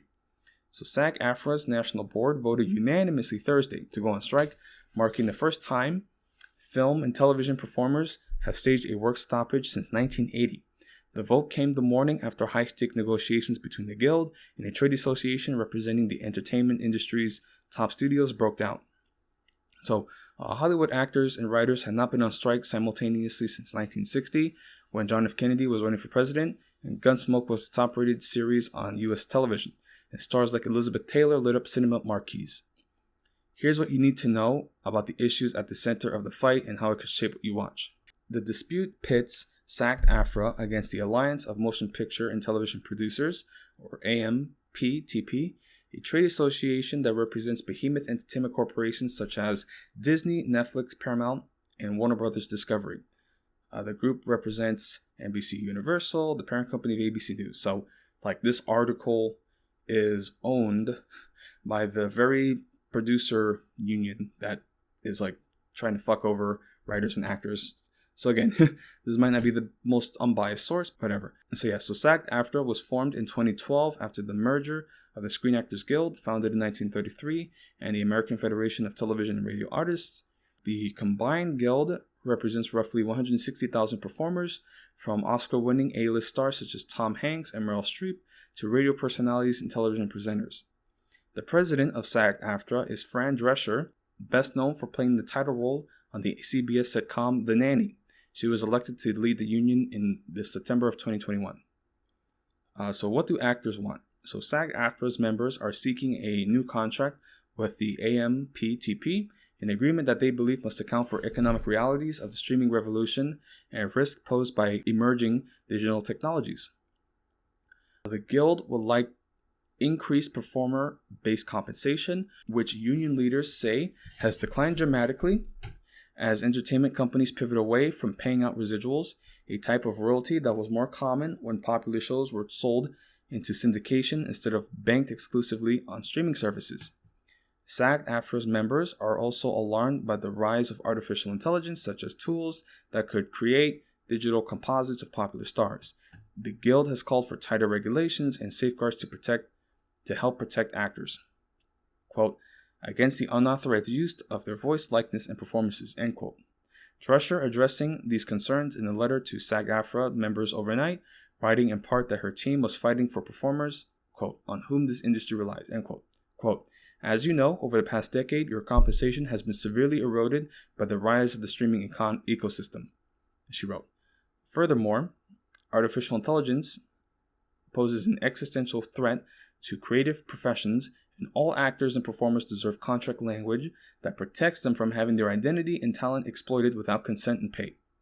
The writers' complaints closely parallel those of Hollywood screenwriters, who have been on strike since early May after talks between the Writers Guild, or WGA, and the Producers Guild failed. The industry's screenwriters, for example, fear that generative AI programs like ChatGPT could one day be used as a substitute for their human labor. What did the studio say? So here's their interesting comment. So when it became clear late Wednesday that negotiations were going nowhere and a strike was more likely, the AMPTP said it was, quote, deeply disappointed and accused SAG-AFTRA of walking away from the talks.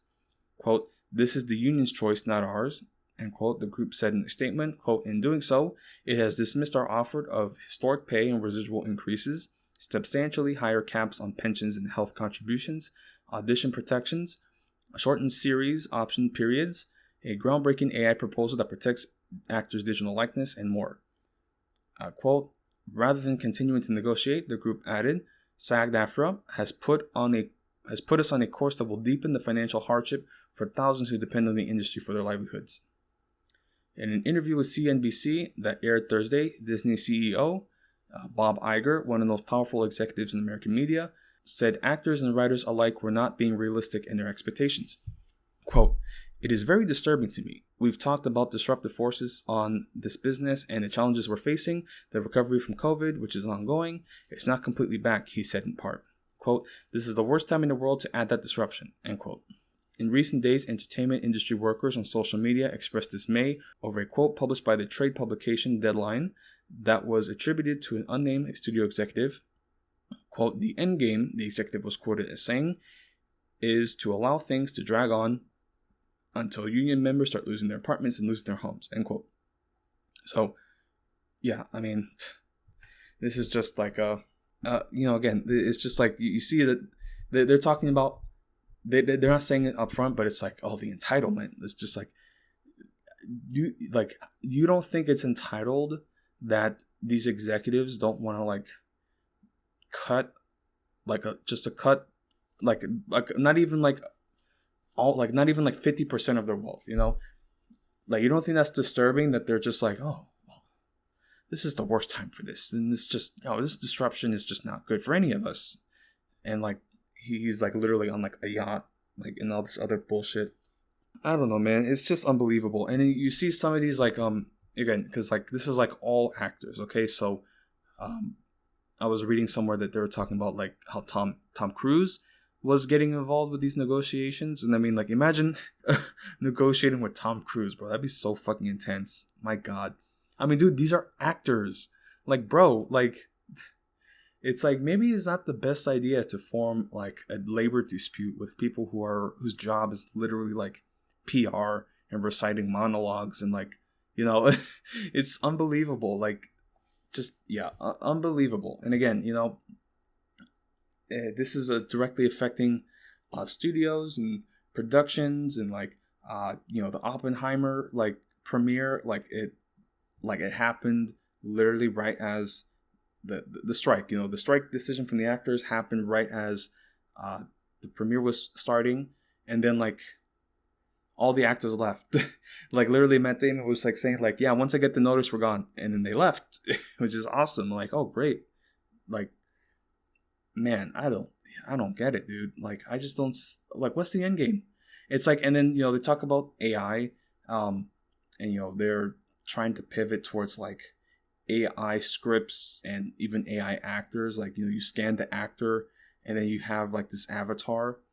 And it's like, dude, like, what's the point of art and like cinema if there's no human expression? Like, dude, like all these like AI art like advocates, it's just like you have no, like, you're only interested in the novelty and not the implications and the consequences of this. Like, it's just a novelty. Oh, look at this AI art image. It's like, bro, it looks like shit. You're just interested in the novelty of it because like, oh, this computer that has compiled all these data points from like millions of different images, like was able to copy the same thing.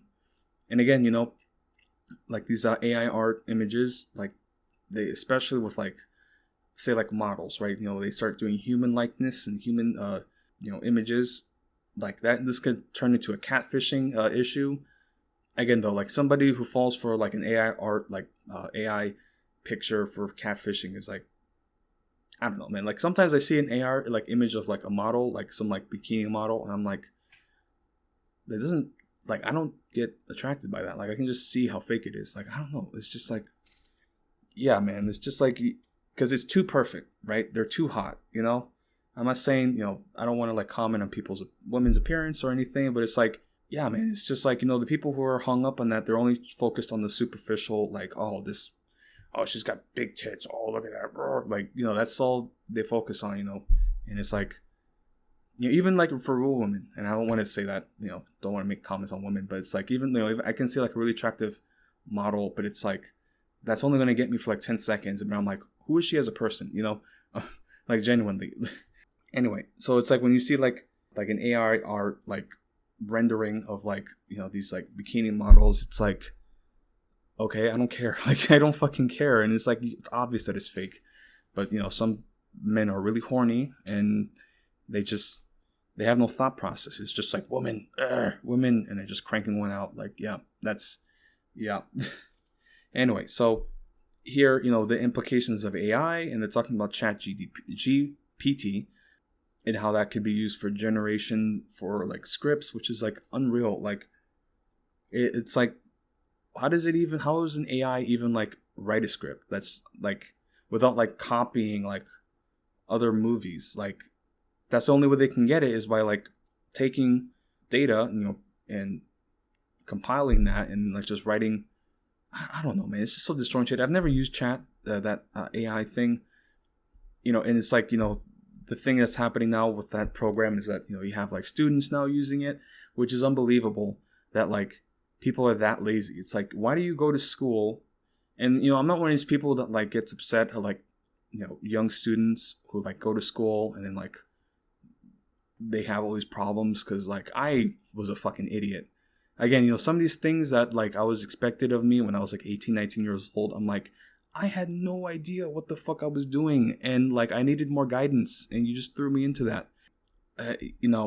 Regardless of that, because again, the whole point of college is that adjustment. But using ChatGPT, the chat program for essays and assignments, it's like, nah, like that is, you're just lazy. You're lazy, and you're setting yourself up for failure, because it doesn't matter if you do all of that chat stuff on your assignments, especially if like you're going to be an engineer or law or a medical degree. Like, that's going to come to bite you in the ass. Like, it's plagiarism, academic dishonesty, which is like a big no-no for universities.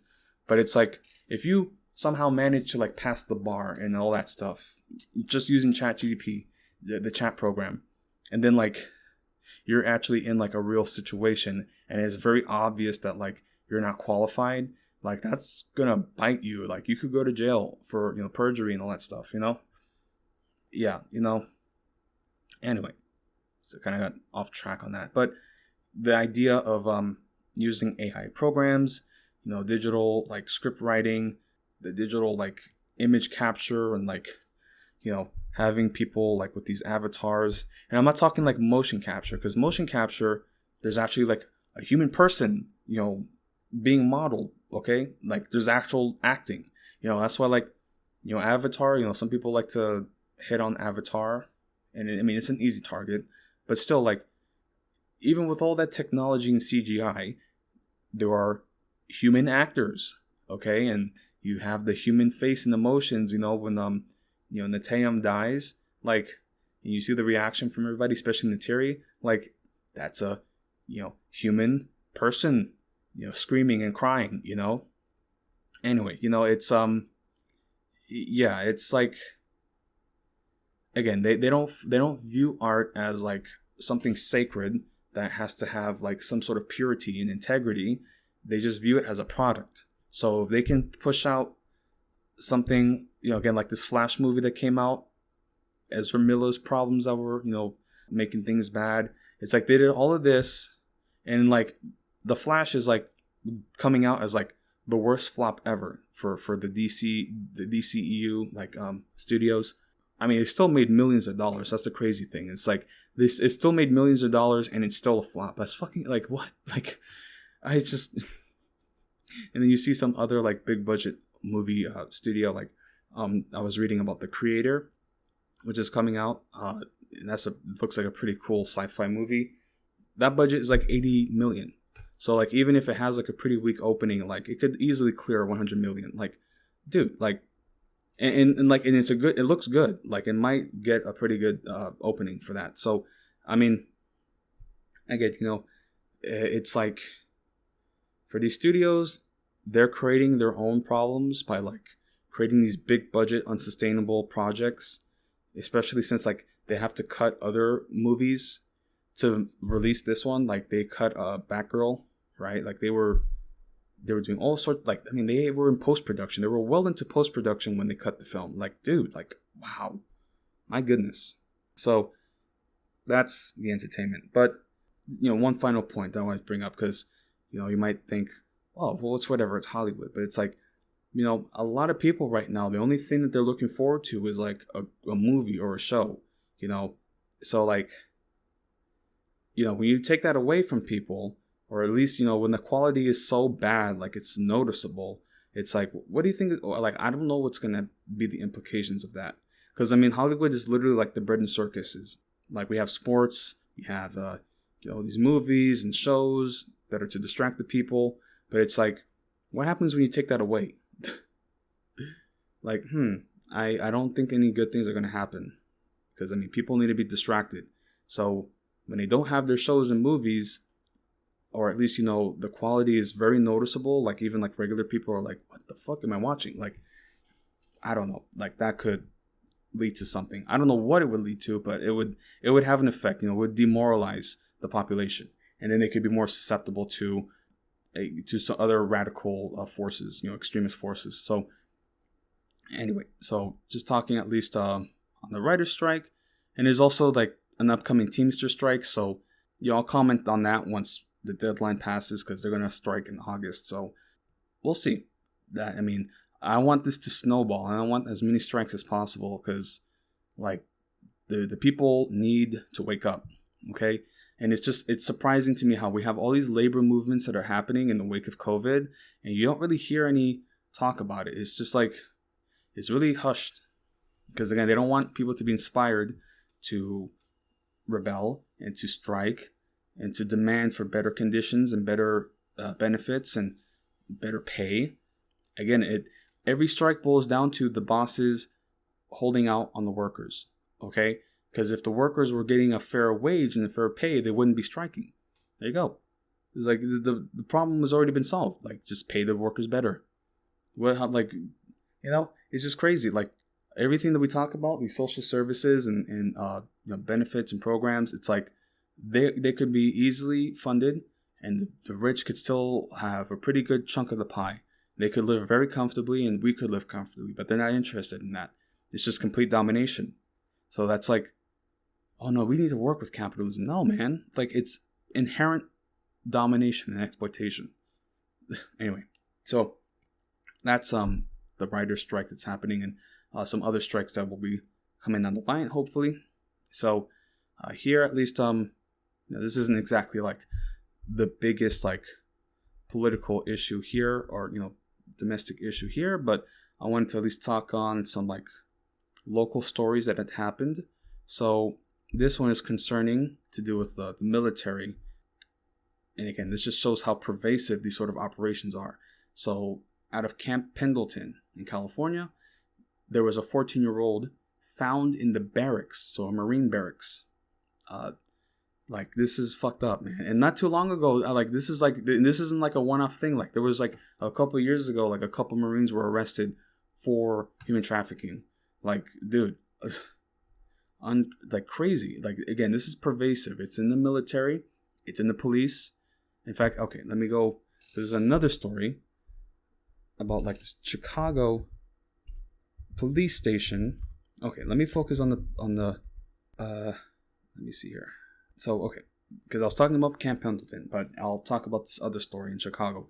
So in Camp Pendleton, They're saying here a 14-year-old. This is from ABC, like local station ABC7. So out of California, Los Angeles. A 14-year-old girl who was reported missing from her Spring Valley home last month is back home after she was found at Camp Pendleton, authorities said today, while a Marine has reportedly been taken into custody in the case, which is being investigated by human trafficking authorities. The girl, who has not been identified because of her age, was reported missing by her grandmother on June 13th, according to the San Diego County Sheriff's Department. Okay, so it's Los Angeles. It's really San Diego. So sheriff officials said the grandmother told them the girl, who had run away before but always returned home quickly, went missing on June 9th. The teen's information was entered into missing persons database, including the National Center for Missing and Exploited Children. Military police at Camp Pendleton located the girl on June 28th and informed the sheriff's department. Detectives interviewed her and the family was offered services, authorities said. Quote, when a minor runs away, there's usually underlying trauma associated. Free counseling and social service programs to help the girl and her family to deal with trauma and personal issues are being offered. Lieutenant Carpenter, a watch commander for the SCSD, told City News Services. The girl was not hospitalized, but it was unclear if she sustained any injuries. Since Camp Pendleton is federal property, Naval Criminal Investigative Services, or NCIS, is handling the investigation. The San Diego County Sheriff's Department and the San Diego Human Trafficking Task Force are supporting NCIS with the investigation, sheriff's officials said. On June 28th, a Marine was taken into custody by military police on the base and questioned by NCIS personnel about his involvement with the girl. Meanwhile, the girl's aunt, Cassandra Perez, posted a video on TikTok in which she said that her family was afraid of retaliation from the military and from the man she believes trafficked her niece. Okay, so yeah, this is a very serious, story. This is not the first human trafficking case out of that specific base, and there's other bases where there's crime as well involved. Crime, drugs, human trafficking, weapons.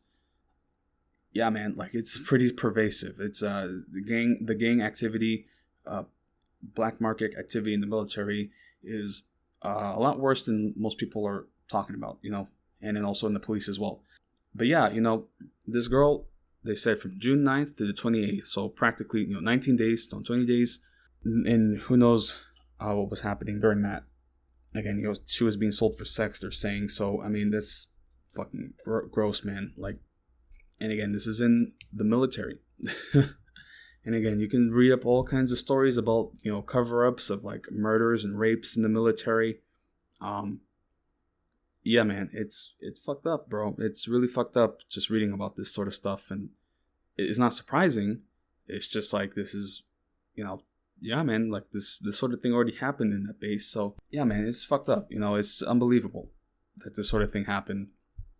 And it's on like military federal property. But yeah, so I was talking, because, this is in specifics to a, military base. But then now also, as I was talking about the police stations, because again, like the police are basically like a paramilitary force occupying the country, incredibly militarized. So there's another story out of Chicago of Chicago cops having sexual assaults, because these are like underage minors, so it's a rape. Yeah, so, and they're saying that one of the officers even impregnated one of the victims. So it's fucked up. I mean, it's just to think about, like, when it comes to this country and like where children can be safe, like, there's always talk about drag shows. Oh no, we can't have children at drag shows, but yet children are more safe at drag shows than at police stations, than at public schools, than in churches. Okay, like, look what's happening. Like, so here, and I'm reading from Jezebel. I just pulled up a quick article. So, Chicago police are investigating their own officers who are accused of sexual assault against newly arrived immigrants, including a now pregnant teenager who were living at a police station, according to Chicago media. Chicago Sun-Times reported that one of the officers responsible for covering the neighborhoods of Lawndale and Little Village is accused of raping a teenager and impregnating them. No age was reported. The newspaper reported that multiple officers are under investigation for sexual crimes, both internally and by an independent accountability arm. The Civil Office of Police Accountability said the department received a complaint on Thursday triggering the internal investigation. Quote, while COPA investigators are currently determining whether the facts and details of these allegations are substantiated, we want to assure the public that all allegations of this nature are of the highest priority, and COPA will move swiftly to address any misconduct by those involved. COPA First Deputy Chief Administrator Ephraim Eddy said in his statements to the Chicago Tribune on Friday, it's unclear if officers are on leave as the investigation progresses. The Sun-Times was unable to substantiate if any potential accusations were forwarded to the county prosecutor office. Since April, the Tribune reported 22 of Chicago's police stations are housing hundreds of recently arrived people. In the last year, nearly 11,000 asylum seekers have come to the city, many on buses courtesy of Texas Governor Greg Abbott, that piece of shit, leaving people out in the cold. So those in power are attempting to get them into more permanent housing. Illinois Governor J.B. Pritzker put $42.5 million to help immigrants in the state during the fiscal year. Chicago Mayor Brandon Johnson's office said that they were monitoring the situation closely. Quote, the city takes these allegations as well as the care and well-being of all residents and new arrivals very seriously. A spokesperson from the mayor's office said, quote, we are monitoring the situation closely but cannot comment further as this is the subject of an ongoing investigation by the Bureau of Internal Affairs and the Civil Office of Police Accountability. So, that is what's happening. And dude, it's just unbelievable. Again, it's the police. What you're going to do. Yeah, man, it's just crazy to think about that this sort of thing happens. It's like a regular feature of our institutions, especially when it comes to the military and security forces. Again, these are occupiers. These are colonizers. The military is not to protect America. It's to protect the interest of corporations, to loot natural resources, to destroy the global south. That's their job.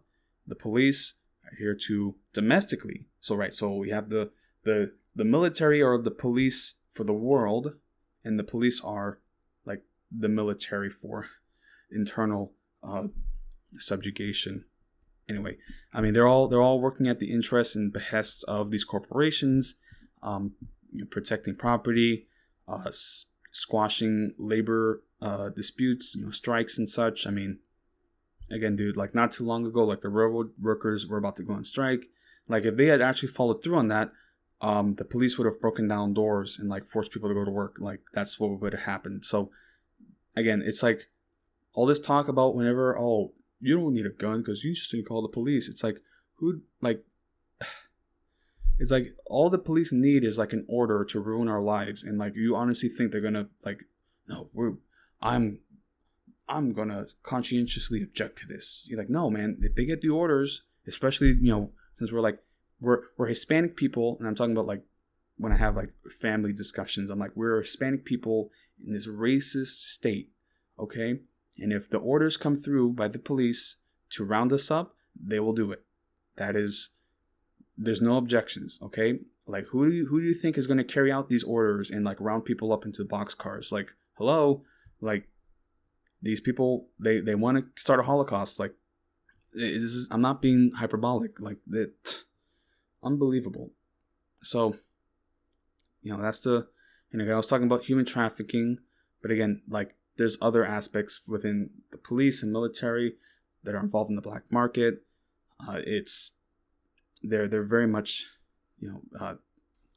hand in hand. So that's what we will talk on later. But yeah, so that was a pretty lengthy portion. Now, I wanted to at least continue, but there was a lot to discuss, and I'll be talking about these international situations, geopolitical issues. Yeah, it's there's a lot to unpack, especially with the Ukraine war, new developments. So yeah, this is what we will touch upon. talking on this Ukraine war and new developments being made. The Ukraine war, of course, we had the Wagner rebellion, which is kind of like, I don't know, it's so confusing even following that, but it seems to be like nothing happening anymore, so who knows.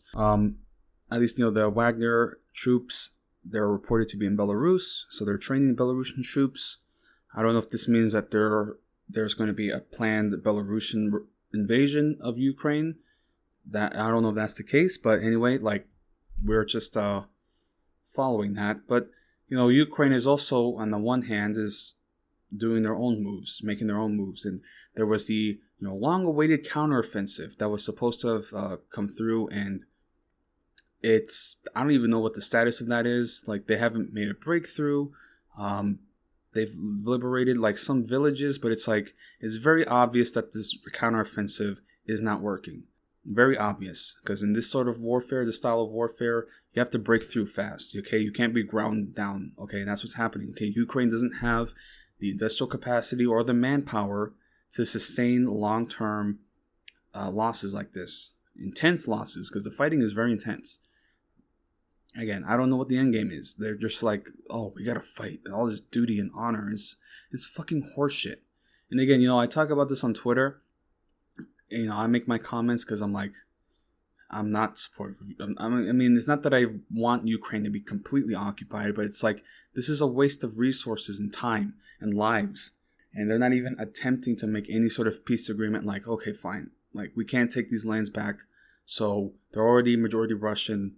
Let's just make an agreement, because like Ukraine, like, dude, like, again, this is the thing where you talk with a lot of NAFO like people who are only pro-Ukrainian, like unreasonably pro-Ukrainian. It's like Ukraine has like no control of the airspace, basically. Like, they get like drone bombed, air, missile attacks daily, bombers, like, daily. This is like a daily thing for them. Okay, like, there've been some like drone attacks, some terror attacks in Russia, but not to the same degree that like Russia like dominates their airspace.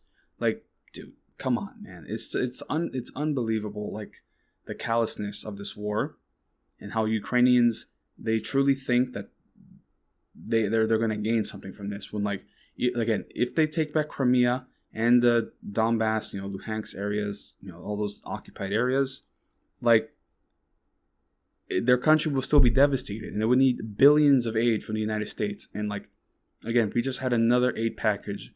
So, I'm talking about initially the article that I have is about cluster bomb, munitions, which are highly controversial. And then they announced another package, like 1.6 billion packages. It's just like, we drop money at dollar after dollar, billions of dollars into this war. Billions, okay? Which is like, this is such an obvious money laundering scheme. Obvious. It's so obvious.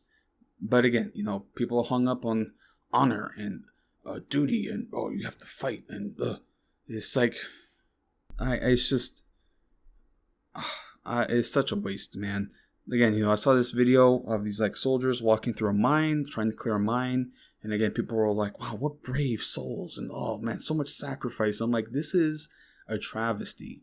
Okay, like, again, there's a lot of like people who are just like, who love the murder porn like footage that's coming out of this war. It's devastating. Like, I don't like seeing Russian or Ukrainian soldiers like having a grenade dropped on them. Like, I don't like, oh my God, such a waste of life, dude. It's so sad, really. And again, there's no talk of peace. If you talk about peace, you're a Russian apologist. And it's like, it would be like if Mexico, or if the United States invaded Mexico, and then we took Baja California, and then like Mexico was like, we're gonna fight to the last man to take back Baja California, which, like, objectively, that sounds good. Like, yeah, I mean, they should take it back because it is part of their territory, but it's like, you're up against the United States, and you are going to suffer more damage and harm by trying to take that back. And even that, even if they manage to push out all the Russian troops, how much you want to bet the Ukrainians are going to say, well, no, you see, we're going to have this historic dispute because really our borders were here, and it's just escalate from there. Unbelievable. So, yeah, so reading from the BBC, and at least, just these cluster bomb munitions that the United States is now giving to Ukraine, which again, like, this is like an obvious sign of the desperation on the war effort, and like the United States trying to provide aid, because it's like the problem hasn't been solved through all this financial aid, the military assistance, the money. And again, a lot of that money isn't like hard cash. It's like the assets, the value of assets. So, like, you've been throwing billions and billions of dollars at this war, and it's not changing. Like, Ukraine is getting hurt more. Like, Ukraine is going to suffer more through this war than they would if they just made a concession and then, like, okay, fine, just take those territories, and then that's our agreed, demarcation. And again, it's just, there was rumors of like China trying to make a peace deal. So who knows how legit are those? But here, yeah. So reading from BBC. So the U.S. has announced it is complying with the Ukrainian request to supply it with controversial cluster munitions. The move has been criticized by human rights groups as the weapon is banned by more than 100 countries. What are cluster munitions? Cluster munitions are a method of dispersing a large number of tiny bomblets from a rocket, missile, or artillery shell that scatters them in mid-flight over a wide area. They are intended to explode on impact, but a significant portion are duds, meaning that they don't explode initially.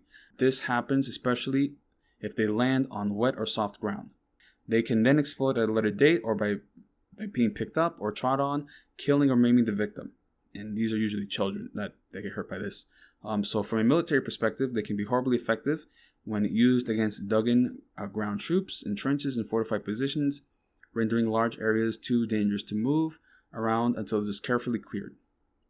So yeah, so it's like a shell that is fired, a shell, rocket, whatever munition that's fired, and then over the payload or the area of effect. Yeah, it's dispersed, and then the little bomblets, like either a couple hundred of them, are dropped. And as I said, some of them don't explode, and some of them remain. It's like a mine. It's like an aerial mine essentially, and it's crazy because like they're saying about this is particularly the duds happen if it's like soft or wet ground, and like we're talking about like Ukrainian like plains, and one of the major like and this is the thing about the region just in general, not just here but also like in World War II with the German invasions. Like it's hard. It's like it's hard to move. The tanks, they drudge up so much soil and dirt, and like it's like a mud pit, a mud swamp. So that ground is already pretty wet, especially like during the rain. So like the only time it's really hard is like during winter when it freezes. So yeah, man, like this is gonna leave behind, like, I mean, depending on how often they use this, which is gonna be a lot. Again, like this region is going to be mined. It's gonna be mined. It's gonna have all these dud bombs, and they're also using depleted uranium, which is gonna poison the land. I mean, like areas where these weapons are deployed have cancer rates and like birth deformities and such. Like, it's unbelievable, man. Like, just how far they're gonna go, and it's like, what's next? Like mustard gas? Like, what the fuck, dude? Like they talk about Russia using chemical weapons, but it's like at this point, it feels like Ukraine is gonna use chemical weapons because they're fucking desperate. And then they also there was like this concerns about the Zaporizhzhia nuclear plant. Like, oh, Russia's gonna detonate it, and it's like this seems like a false flag. Like, again, like, what does Russia have to gain from that? Like, they're not the ones who are desperate, okay? Like, Ukraine is desperate, and it seems like they'll do anything at this point to win. And they just did, like, another bombing on the Crimean Bridge. I think they killed some civilians. So it's like, they're starting to, I don't know, like, it just doesn't seem like they have a grip on the situation, and they're just going to start causing damage. And again, whenever these sort of things happen where Ukrainians are, doing unconventional actions, or in this case with like the munitions, the cluster munitions, there's all these people coming to defend out of the woodwork. Well, you see, technically, cluster bombs aren't banned by the Geneva Convention because they say that it's banned by 100 countries. So it's like, it's not technically a war crime, but yeah, man, it's like all these like semantics and like legalities, and it's like, do you not understand like the damage that this is going to happen, and like this hurts Ukraine more? Like, what do you think is going to happen if like Ukraine actually clears these areas, but all these like leftover bombs are like in these fields? Like, bro, like these are like children, farmers, like their tractors are going to get exploded, or there's going to be fucking uranium like pollution. Like, my goodness, man. Again, this is all a money laundering scheme. Like, that's all it is. Again, like Zelensky, he's not interested in making an agreement because we have to take back our land and we have to be strong. And it's all this nationalism. Like, that's all it is. It's like anti-Russian nationalism. That's all it is. Again, they try not to frame, like, there's a lot of propaganda, and it's like always anti-Russian. It's never specifically Putin. It's the nation of Russia. Russia is they're an evil force historically. And it's like, dude, what? Like, what the fuck are you saying? Like, anyway. And of course, this is not to say that Russia doesn't use cluster munitions, because they do. And they even say like they have a higher dud rate than the US munitions, which is not surprising, but it's still like, it's like, oh, well, Russia does it. And it's like, okay, so then that means you're as good as Russia. Like, if you're going to use the same tactics that Russia uses, then it's like you're no better than them. I don't know. It's again, this war should have ended a long time ago. And it's like, how many years does this have to go? Like 20 years over this little patch of land, fucking Crimea? Like that's like, we're going to risk a nuclear confrontation over that? I don't know, man. It's crazy. But then, of course, the United States, they can invade whoever they want on like the smallest pretenses halfway around the world. Oh no, we have to secure our interests. Like, that's like literally like the people who defend Ukraine. If Russia, because they're saying, oh, this is Russian imperialism. But then when the US does imperialism, they love that. Oh man, they love that. Even if it's the most bullshit reason. It's just like, oh, we gotta, invading Libya, destroying Libya. Oh, we gotta get rid of Gaddafi. And then look what happened. And it's just like, and they don't care about that at all. Anyway. So yeah, cluster munitions, aid, financial, military assistance, that's going that way. So this whole war is just stupid. But yeah, so now at least talking about some other events internationally. So there was an attack, and this is at least relating to Israel and Palestine.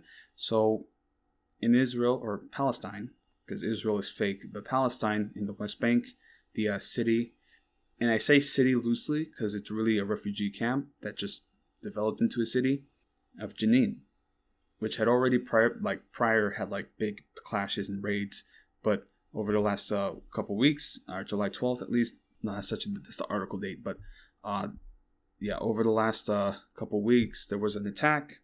The Israelis security occupation forces, they raided the city, invaded the city, and they destroyed it. I mean, it would they just went in there and just caused havoc, and it's like, nothing happens until the Israelis get involved, and then that's when the shooting starts. They said oh, we're just here to dismantle terrorist infrastructure, but they're literally having bulldozers destroy the streets. So it's you're just destroying the infrastructure. That's all you're doing. This is a punitive raid against these people, and it's you poke the hornet's nest, and then of course you're gonna burn it down because, oh, I'm getting stung, but you poked it first. I don't know, man. It was again, Israel, they commit such egregious acts of violence against innocent people, children. I mean, they killed children repeatedly. Even in this raid, they killed a couple kids. They gassed them with tear gas and such, or shoot them with snipers. It's unbelievable, man. It's unbelievable, and you can't say a thing about it. Even me talking about this is I'm at risk of an anti-Semitic comment, oh, he's making anti-Semitic comments. And it's bro, what justification do you have for me to justify children being shot? Okay, children get shot playing soccer, out in the street, and the sniper will take them out. It's it's unbelievable. They killed journalists. Okay, Shireen Abu Akleh, they killed her. She had American citizenship. and they fucking killed her, and then like there's nothing. There's no impunity. Even in this raid, like they were literally shooting the cameras of journalists, okay? So they're trying to cover their evidence. Like, these Israeli soldiers are fucking bullies, okay? They're the worst. They're the worst of the worst. And again, Israel's like right-wing factions are like genocidal. I mean, like they're Jewish Nazis. Like I don't know how else to say it. They're extremists. They're nationalists. They're fundamentalists. And again, it's like they try to make it as though they're the one true like Jewish scholarly like belief, but it's like that's not the case. Like there's a lot of divisions between these different like schools, these philosophies. And again, man, it's just like, I don't know, man. I don't care what religion anybody has. Like, if you are going to use it to justify stealing people's land, killing them, their children, like, I don't care what religion you have. Like, I don't care, like, again, it's like, oh, thousands of years ago. It's like, okay, so I guess, I can't use my own personal analogy, but like, yeah, like in the United States, like, it'd actually be far more justifiable if we gave back all the land to the natives and like forcefully evicted all these white folks off the land, all these colonizers. Like, that would actually be pretty justifiable. But oh no, this is white genocide. You're saying white genocide. Oh, but this isn't the Palestinian genocide. Like, anyways, just looking here, and this is from Al Jazeera, because they're commenting on the Palestinian Authority, which is like a loose, like, they're not an official state of Palestine, but they're just the political faction, the main political faction. Of course, there's like Hamas and there's other extremist cells. But it's like, this Palestinian Authority was formed in an attempt to offer legitimacy, for, Israel and Palestine to have a two-state solution. But then Israel, which is not a good solution at all. Like, two-state is not a good solution. But even Israel then doesn't want to have a two-state solution. So it's like, what options are you giving the Palestinians in the West Bank? Like, these settlers are out of control, but like they can literally just walk onto somebody's farm and start like messing around with the kids, start busting out windows, and then the fucking soldier just stands there. And anytime the Palestinian says, "Hey, could you stop that?" the soldier like pretty much like gets very close to shooting them. Like, unbelievable. And it's so readily available. It's so obvious. And again, you make a comment about it, you're an anti-Semite. It's unbelievable. And I'm not even talking about Judaism. I'm not like fucking this Robert Kennedy Jr. Oh, see, COVID, they designed it to protect Jewish people. Like, dude, like, that's anti-Semitism, okay? Like, that is fucking stupid, okay? I don't say things like that. I talk about the real documented evidence of abuse and apartheid that is in Israel right now. And again, like, even the defenders will say, like, no, because Israel needs to be a Jewish majority state. It has to be, because reasons. And again, it's like the one, like, ethno-nationalism, oh no, I'm against it, except for Israel, because somehow the Jewish people deserve to commit a genocide and take some land away from the indigenous population. It's unbelievable. And again, so Palestinian Authority President Mahmoud Abbas has visited the Jenin refugee camp a week after a 48-hour Israeli assault, and days after some of his senior officials were driven away from a funeral procession by large crowds angry at the PA's response to the attack. The official PA news agency, Wafa, said Abbas, who arrived by helicopter on Wednesday, made the visit to, quote, to check civilians, conditions and progress in the reconstruction of the camp and the city following the last Israeli aggression, end quote. Flanked by presidential guards, the 87-year-old Abbas addressed crowds at the camp in his first visit to Jenin since 2012. The heroic Jenin camp stood against the aggression, sacrificed its casualties, and offered all it has for the sake of the homeland, Abbas said, promising that the camp would be rebuilt. Members of Fatah, the party that Abbas leads, welcomed the president's visit. Nidal Na-Nai, a Fatah leader in the camp and former fighter who took part in a 2002 battle with Israeli forces there, said Abbas's visit was a show of support for the camp. Quote, the historic visit was made to show that all Palestinians are standing by the Jenin refugee camp and that there is a unified Palestinian cause, or Palestinian stance, Nanai told Al Jazeera. But others have not been as positive. Quote, we would have wanted him to stand with us at all times, not just in this instance, end quote. Saida, a camp resident, said, quote, "When the Israeli army was here, where was he? Why did he leave us to fend for ourselves? Our kids are gone. There are martyrs. There are prisoners in Israeli jails," end quote. And continuing, quote, "Tomorrow we will replace the doors and windows we build, but we wanted him to be with us from the beginning. What is the point of this visit?" End quote. Another man who did not want to be identified also shared that perspective. Quote, "The president came. I stayed home because I knew his visit would not make any difference." The man told Al Jazeera, quote, "My home was destroyed. Where should me and my family go? Abbas only came for a photo opportunity." Yeah, and then also just more about the raid.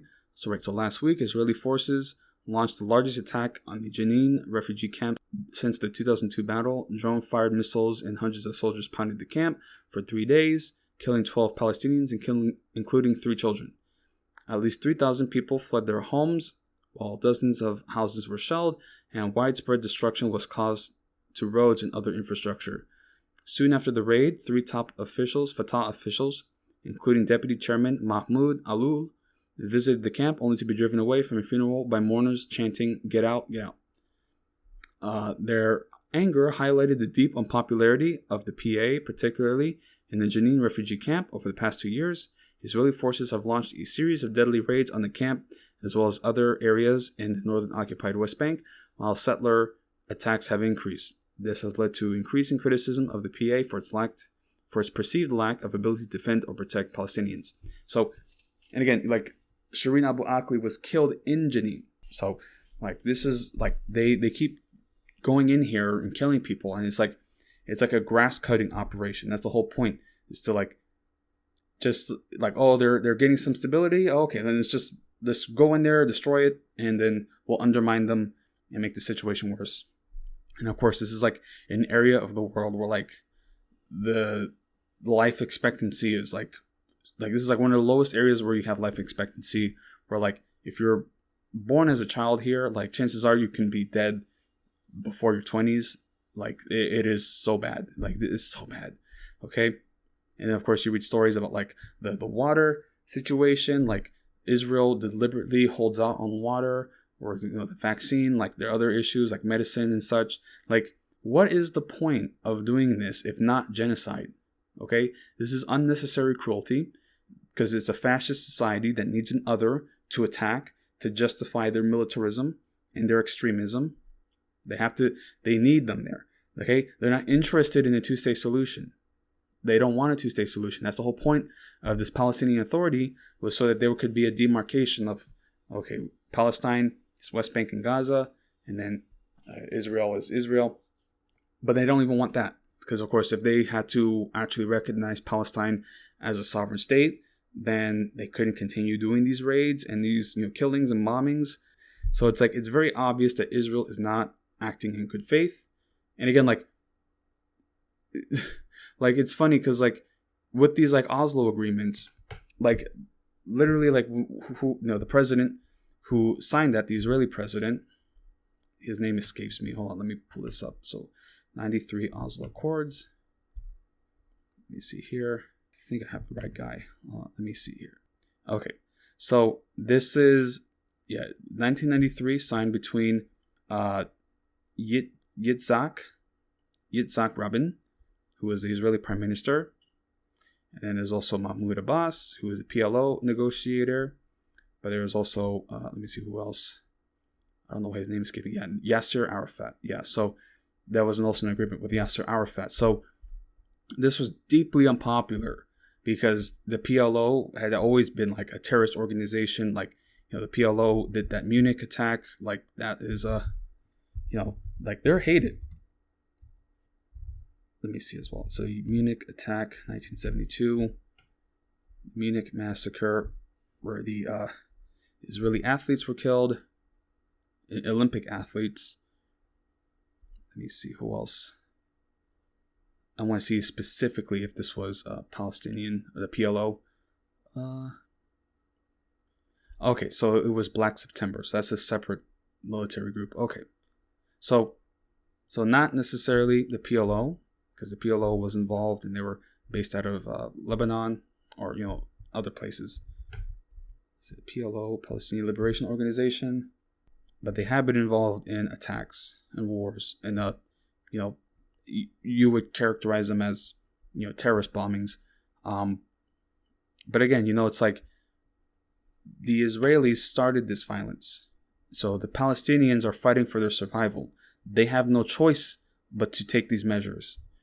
And again, even with this diplomacy that they are supposedly having in 1993 with this Oslo Accord agreement that would pave the way for a two-state solution, Israel isn't interested in doing that. They're not interested in doing that. And so with Yitzhak Rabin, he was assassinated after making this agreement. Let me see here. Of course, this took place a couple of years afterwards, but still, it was part of it. Yeah. So, the assassination was in 1995. The Oslo Agreement was 1993. But the assassination motive was in part because he had the audacity to engage in diplomatic talks. So that is the consequence.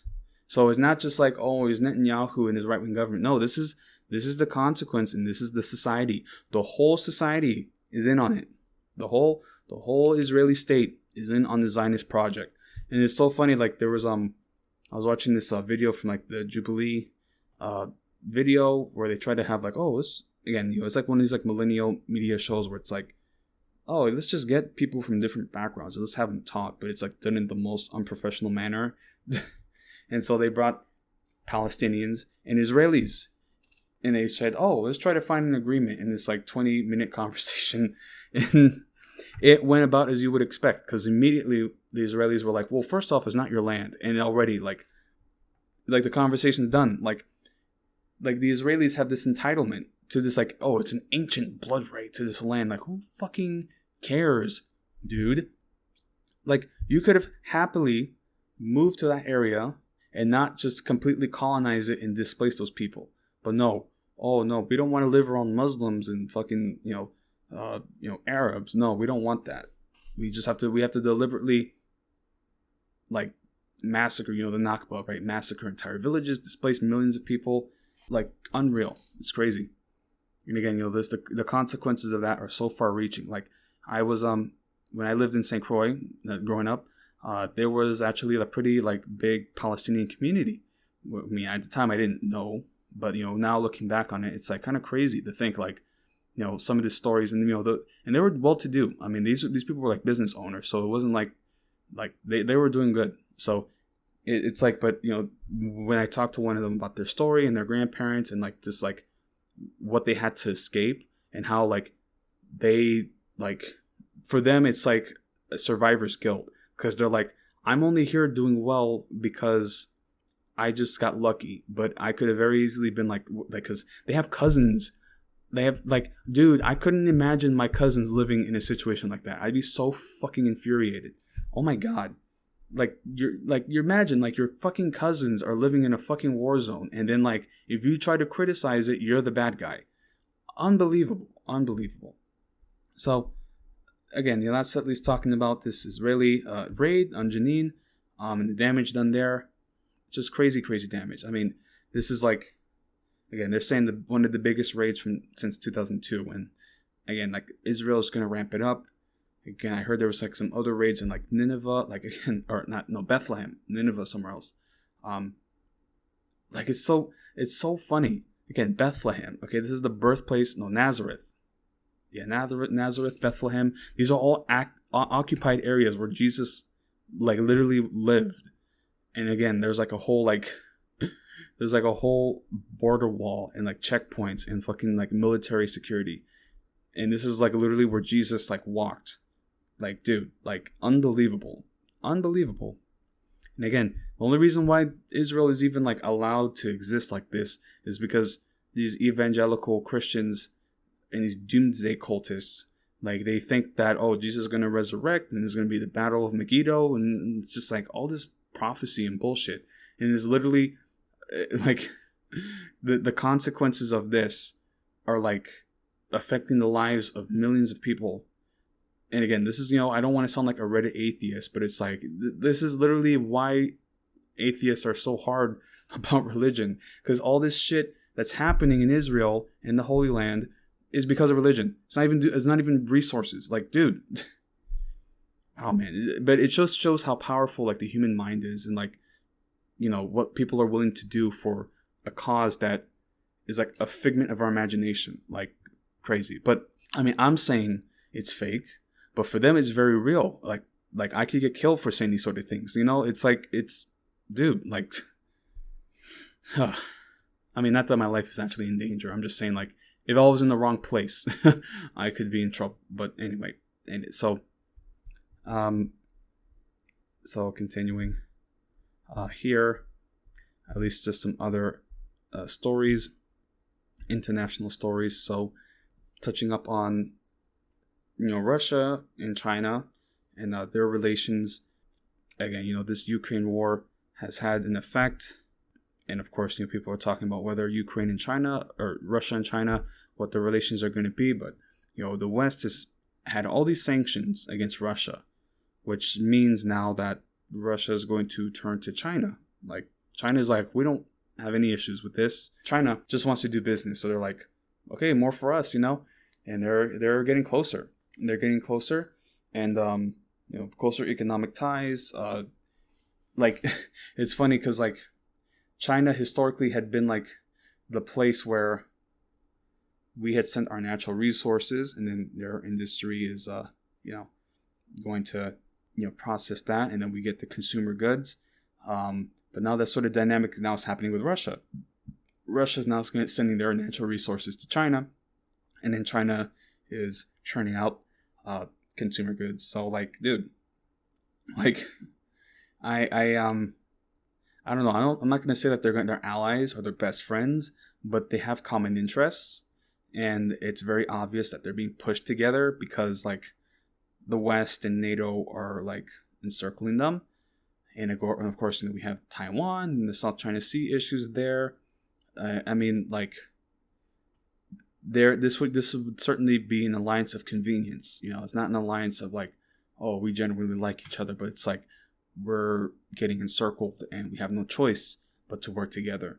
And I don't understand what the US and Europe and what the end game is, because, like, first off, like, a protracted war is, like, the stupidest thing ever, and yet they're seemingly, like, getting more active. You know, we have more naval activity in the Pacific. Again, like, multiple, like, brushes with the Chinese Navy and their Air Force, certainly with Taiwan. And again, like, the US Navy has the audacity to even, like, float the idea of, like, a sail-by through the strait.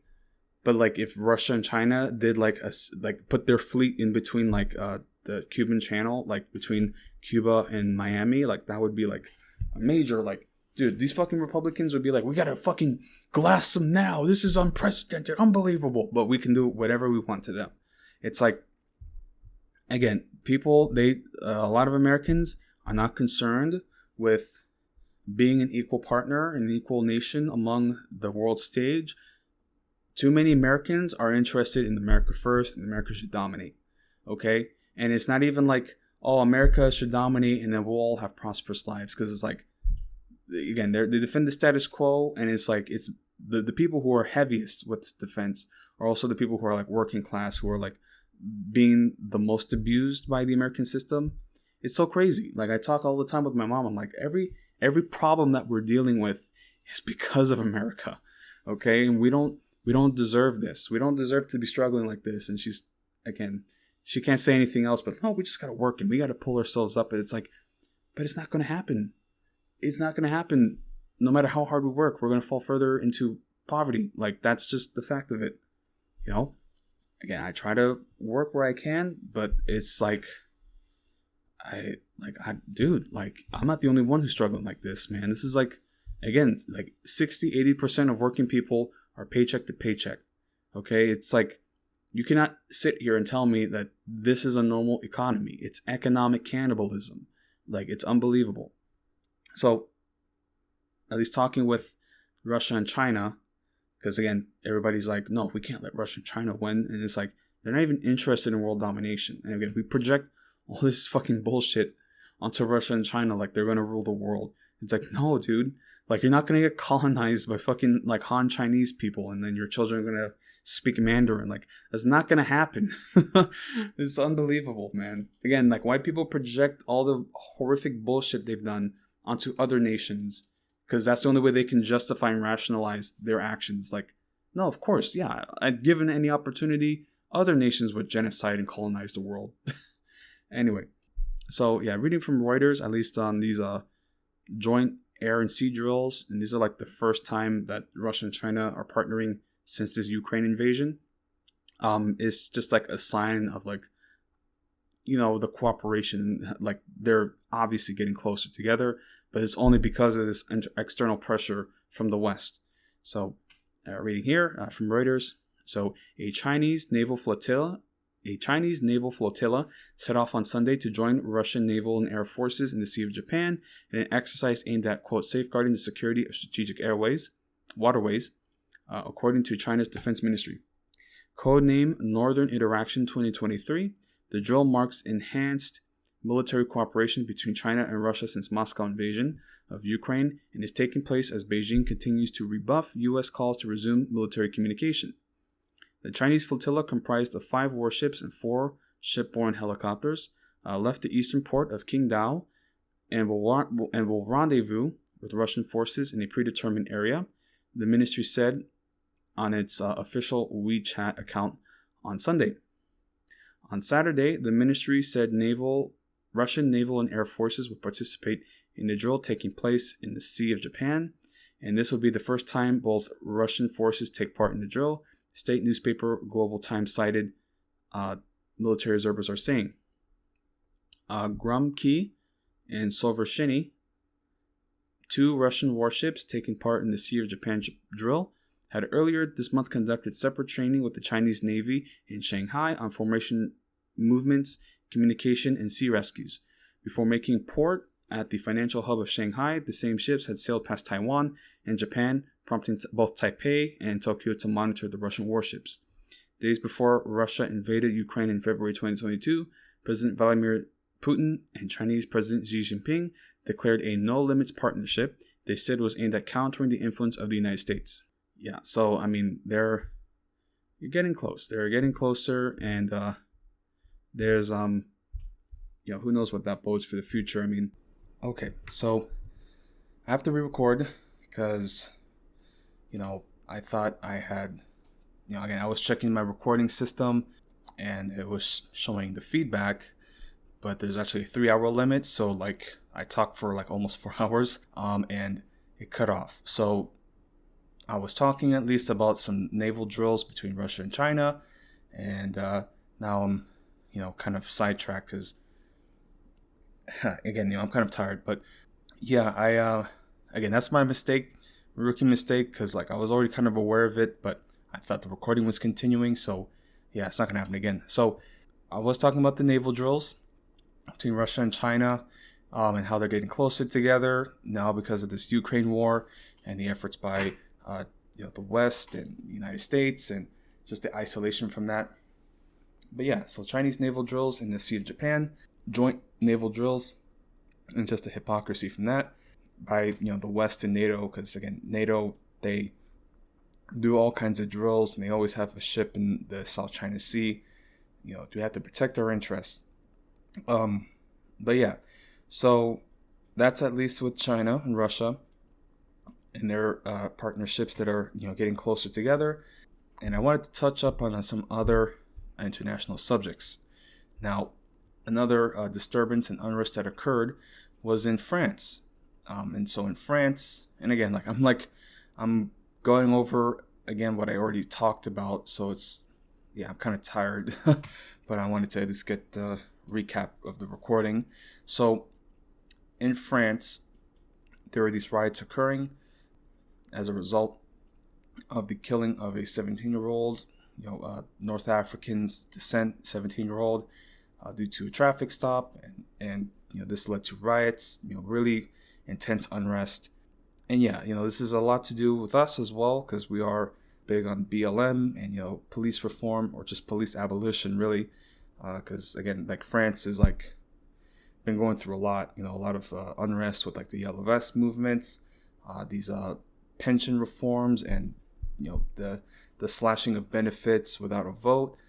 So pretty much, undemocratic reforms happening in France. And of course, these riots have destabilized the region. People, because again, it wasn't like just riots in France. Like some of it was spilling into like Belgium and other places. So it's like, there was like a big worry that like, wow, what if this spreads across the countries, or But yeah, this had a lot to do with the youth, minority youth, working class youth, living in these suburbs, these working class communities. So they've always been dealing with police violence, and so this just exploded because this is like a regular daily occurrence for them. So naturally, like, there's a breaking point. Like, you can't take this forever, But yeah, the situation in France, I mean, it's sort of cooled down, but at the same time, like, there was a lot happening, and they were burning down town halls. Like, they were hitting official buildings, town halls, police stations. They eluded some armories. Like, I was very worried that they were going to send the military in and start like shooting. Like, it was getting very close to that. So yeah, man. So I mean, again, because I read an article, and I don't feel like rereading everything, but at least from Politico, what they were talking about was, and again, you can look up this opinion piece by Catherine Feishi, and they're just talking about how this is sort of a result, because in 2005 there were similar riots due to police violence, and how this has taken a new sort of angle, or there's a different vibe to it, and they're saying like these riots are different because this is now more of a nationwide thing. Instead of like being this one little community or several communities outside of Paris, this is like a nationwide thing. And it has a lot to do with the youth, disaffected youth. Again, they're saying kids like as young as 12, 13 years old are partaking in this because they're living in impoverished conditions. They're dealing with daily abuse by the police, and this is like there's disenchantment. They're I hope I'm saying that word right. Disillusionment. They're losing focus and faith because they're just surviving day by day, and their situation gets worse, and then they're getting killed by the police. And then of course, they're not real French. Like, again, you see a lot of people on Twitter getting racist about this because, oh, look what happens when you bring all these like minorities in here. They destroy your country and this and that. But, they have no comments to make about the police violence, which is always the perpetrator, like the instigation. It's always the police violence that starts the riots. The riots never happen. like they don't happen until the police kill somebody, and then people riot. And then, of course, the police get more violent against the riots, which increases. Like, it becomes a cycle. It becomes a tit for tat thing. And again, more youth and more kids are getting killed by the police, and they're, it's just a cycle of violence. And of course, I was commenting in my first recording about the political implications of this and how this could affect like the right wing in the country in France. It can galvanize them. I mean, my hope at least is that the French left also attempted to, organize around this and, try to mobilize some political action. The thing about it, like I read a memo from the French Communist Party about like we condemn violence in all forms. It's like, bro, like y'all opposers, man. Like, come on, this is a direct result of proletariat struggle. And again, it's like, no, we don't condone this. It's like, you didn't take advantage of this. You didn't activate that, radicalization, because now, of course, these youth that are rioting, they're just going to be delinquents. That's it. You didn't actually try to inspire any sort of ideological, like, awakening. Like, hey, like, this is, bigger than just like, oh, justice for Nahel, which is the kid that got killed, Nahel Merzouk. Like, this is a larger struggle, and there are martyrs in this real occupation and system of violence that continues every day. And again, the police are gonna, this is not just for France, the U.S. as well. Other European countries are turning more right wing. I mean, these police are gonna get more violent and more active. They're gonna get more funding, more weapons and such. yeah, man, this government's gonna double down.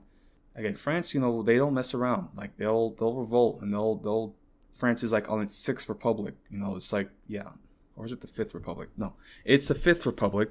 Sorry. Yes, so that is the current republic here, the fifth republic. But still, yeah, man, it's interesting. I mean, this new presidential election. I mean, because I'm sure Marine Le Pen will try to run again, and there's a good chance that she could make some gains. I think Marine Le Pen is so like off-putting that like she probably won't win. But again, we got Macron, which is like he's nothing. Like he's a nothing burger. There's like there's been multiple videos of people slapping the French president. My like dude, slapping him or throwing eggs on him. It's crazy. It's like that probably gives you an idea of how people think about you, dude. Yeah, so that's that. And I do apologize because I did record at length, but my throat is like worn out. And I thought that it was recording because it said, there's a feedback on it, and then the final recording cuts off at 3 hours. So I'm gonna have to remember that next time. So then also, that's like at least the international section, and other aspects that we should highlight. Because the international section, I talk about the geopolitics, domestic politics, our sort of problems, and then the last section being natural, where I talk about weather events, natural disasters, and of course this pandemic, which I would classify under natural phenomenon. So of course, I was talking earlier about the Texas power grid and the energy demands as a result of these record heat waves and heat domes. And we're dealing with wet bulb as well, so it's like a lot of heat issues and energy concerns. And our infrastructure isn't suited for it. Again, it's just like very close to getting like rolling blackouts and such. But now also just more at length, they're talking about El Nino and these effects on weather patterns and the global climate. Yeah, I mean, again, El Nino, and at least reading from the CNBC article, would certainly have an effect on weather patterns, particularly in the fall and the winter. Saying that those are like wetter than average, that these record heat levels. I mean, these are the hottest months that like we just had like the hottest consecutive week of recorded history. Death Valley broke a record, 131 degrees Fahrenheit. I mean, it's just crazy what we're dealing with, and like this is just increasing in like the levels of heat and the weather events and disasters, like in Vermont and Montpelier. I hope I'm saying that right, Montpelier, Vermont. There was a flash flood there, just a torrential downpour of rain, flooding from that is like basically swamped this entire like middle, like it's like a small town. It's Vermont, but yeah, this is like it's a mountainous like hilly region, so there's a lot of runoff, so very dangerous flash flooding. And in Canada as well, there's record wildfires, burning millions of acres of land. This also causing weather like air quality issues in New York. In Chicago, there was also some smoke. So yeah, there's a lot of disasters just piling up, and this is just the new normal. Like, again, like it's just crazy how like something like that can happen in New York, where like there's smoke. This has never happened before. Like we haven't had like smoke like this since like well, it's not smoke, but like weather pollution issues since like the Dust Bowl, which was itself another man-made ecological disaster. So here, they're talking about NOAA, the National Oceanic, what's it called again? So National Oceanic and Atmospheric Administration. Yes, okay. They are saying that in 2022, there were 18 separate billion-dollar weather and climate disaster events. So in 2022, 18, disasters and the billions of damages.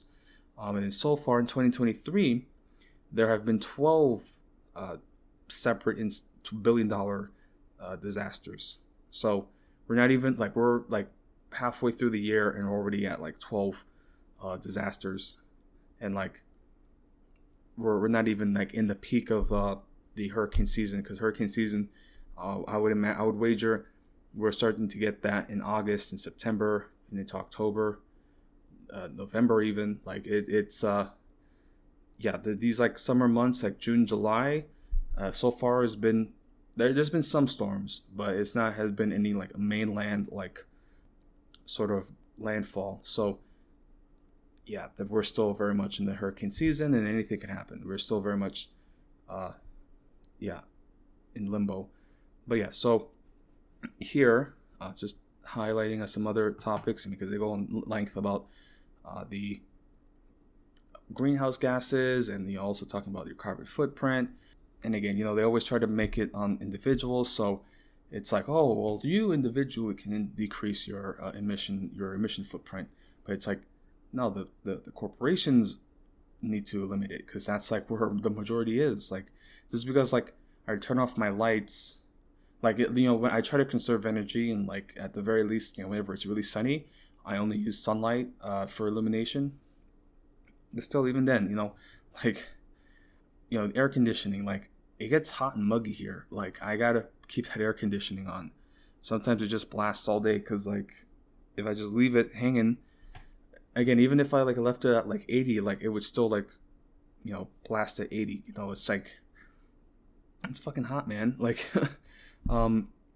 so yeah, I mean, yeah, individual like carbon footprint, like that's sort of deferring the responsibility away to the individual, which is not a useful strategy when all this natural gas and oil is being sucked out of the earth and then burnt, and then it's just, what are you gonna do anyway? So I mean, that's just like the weather, El Nino, that's happening, which a lot of climate scientists are talking about. But certainly there's implications for future months and what can come down the line. But yeah, so at least we'll touch up on that. So that's CNBC, what they were saying about El Nino and weather events from that. Record heat, as they're saying, hottest months ever recorded, hottest week ever recorded. And again, this isn't just like, because this is more like U.S. centric, but like other places in the world, especially in the Middle East, like, dude, like the weather, oh my god, like all these temperature readings are insane. It's just like, this is like, how do you expect people to survive this? Especially in like Southern Asia, India, like the Indochina region, like those are really humid areas, and that wet bulb is gonna like make it uninhabitable, and they don't have the same like air conditioning infrastructure that we have. Like, bro, like this is like, people are gonna die, and then people gotta leave because like they literally can't live there, and then there's gonna be an even worse migrant catastrophe, and crisis of people leaving because like their lands are literally on fire and they can't grow anything because it's too hot. Like all the animals died. Like, oh no, we can't bring these people in. We don't have space for them. Oh, and this is like, after we destroyed their countries, and then we created this industry that's causing the climate crisis. But then the people who are going to be most affected by this, we're going to villainize and like kill. Like that's what's going to happen. Like they're going to have, like Texas, right? Greg Abbott, at the border. So they're going to have the fucking military start shooting them. Like that's what's going to happen. Like, so yeah. And again, like I said, this is like a second recording, so I can't speak as much as I had before. But another, sort of natural phenomenon, topic, subject matter is, and this is more to do with children and development issues, disabilities that are being reported.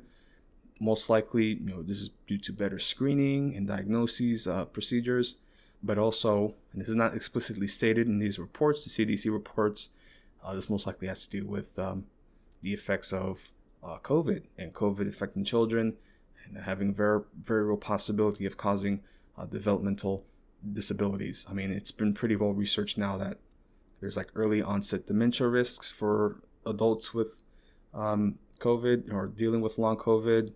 So I wouldn't put it past it for children who are exposed to these sort of diseases to develop cognitive and developmental learning issues, especially like really like babies, really, really young children. Like they are the most vulnerable for that. Again, this is not to say that COVID causes autism, but it's just like, that's just my input. Because again, like they're talking about how like here, let me see here. So just reading at least from the survey. So among kids aged 3 to 17, 8.56 have ever been diagnosed with any developmental disability as of 2021, according to the latest results from the agency's ongoing National Health Interview Survey. So let me see on so many sort of increases here. Okay, so from 2019 to 2021, rates of intellectual disability or autism spectrum disorder did not increase by a statistical significant amount. The report found 1.65 of children had an intellectual disability, 18.05 had autism. The only category that increased significantly was parents reporting having been told their child had an other developmental delay, a grouping that can include a range of other issues like cerebral palsy or struggling forming words. The group increased from 5.08 of kids in 2019 to 6.06 in 2021. And let me see what else here. They also talk about how children, girls have lower diagnoses than boys do. And they also delve into like certain racial, class distinctions. Let me see here as well. And again, I'm basically recapping what I said earlier. Okay, so they talk about how, and this is from the report from an individual named Durkin. So here it says, there's been almost a sea change in the last decade, said Durkin, who is a primary investigator for the CDC's Autism Disabilities Monitoring Network in Wisconsin. The group recently found that autism prevalence has been lower in white children across their network of health and school records in several communities compared to Black, Hispanic, or Asian. And according to the group recently found that autism prevalence has been lower in white children across their network of health and school records in several communities compared to Black, Hispanic, and Asian or Pacific Islander children. Quote, for every time before there was this persistent disparity with higher prevalence in white children and in high socioeconomic status communities, which is unlike any other disability, said Durkin. Durkin said families in poor and disadvantaged communities face a range of risk factors for developmental disabilities like preterm birth and lead poisoning. Quote, it makes sense that there is a higher prevalence and points to things we could do to prevent it, but for a while I think we are under-identifying autism, said Durkin. So they're touching up on exposures for lower income communities, which are primarily have minorities, Black, Hispanic communities, and they're saying how Black children are more diagnosed with autism and other developmental disabilities than white children, especially those from higher status communities. So there's a whole risk, factors that could be the reason for that. I mean, and this is something that I've sort of touched on, at least doing some preliminary research into the subject of generational trauma, that, over generations, when you're exposed to these, environments and to these, say like, especially if you're in a poor community, a lot of pollution and chemicals, they're talking about lead poisoning, it's just the stress and trauma that could certainly lead to neurodivergent, cognitive issues for down the line. Again, trauma, PTSD that has a direct effect on your DNA, and that gets passed on down to your children. So imagine if and again, Black people in this country have lived under consistent trauma and abuse, and that's naturally gonna, the epigenetics, that subject matter is still very much in its infancy, so it's not fully understood. But this is just my personal hypothesis that over generations, that sort of trauma and stress on people's their biology and being passed on to their children could certainly lead to developmental disabilities and such. And again, this is an environmental aspect, so it has nothing to do with their race. Of course, their race puts them in these situations because of white supremacy. And then also, as they're saying, exposures to chemicals, pollution, lead poisoning, and then also another aspect being COVID. Of course, if you're poor during this pandemic, you're more susceptible to getting infected. So, COVID, and again, you had so many people talking about like, oh no, we need to take off all the masks at school because we need to, develop immune debt. We need to strengthen the immunity for children. So there were a lot of parents out there, a lot of conservative parents who deliberately had their child get sick so that they could strengthen their immune system. But now that child is like stuck with long COVID, like they're already like pretty much dying. I mean, like, dude, like some people are, this pandemic really just showed that like we're fucked. Okay. And this was like a pandemic that was, millions of people died. So it was no joke. Okay. In this country, like, what's the death toll, COVID death toll? Let me see. I don't even think they're reporting it now because it's supposedly over. Let me see. So how many deaths have been reported? So total deaths of 1,134,710. And that's certainly a lowball estimate. Because again, that's like, you have hospitalizations, so 6,209 and 122. That's the hospitalizations and over 1 million deaths. And it's certainly worse than that. It's certainly worse. And even now, they're like starting to like not even report it because, COVID's over. COVID's done. All these children. And again, there's nothing definitive. So, this is probably something that they'll have to research later on, that if COVID caused these developmental issues in children. But at the very least also, and I'm reading from the Department of Labor statistics, the reports of people in the labor market with disabilities, like that has certainly been on the increase. So it's pretty significant. I'm just reading at this graph here. And this is like on the Department of Labor blog. Hold on, just let me read something here. So just to read some numbers at least. So following the onset of the pandemic restrictions from February 2020 to April 2020, the employment population ratio declined similarly for people with and without disabilities. The employment population ratio for people with disabilities 16 plus declined from 19.1 in February 2020 to 17.4 in April 2020, a reduction of 8.9.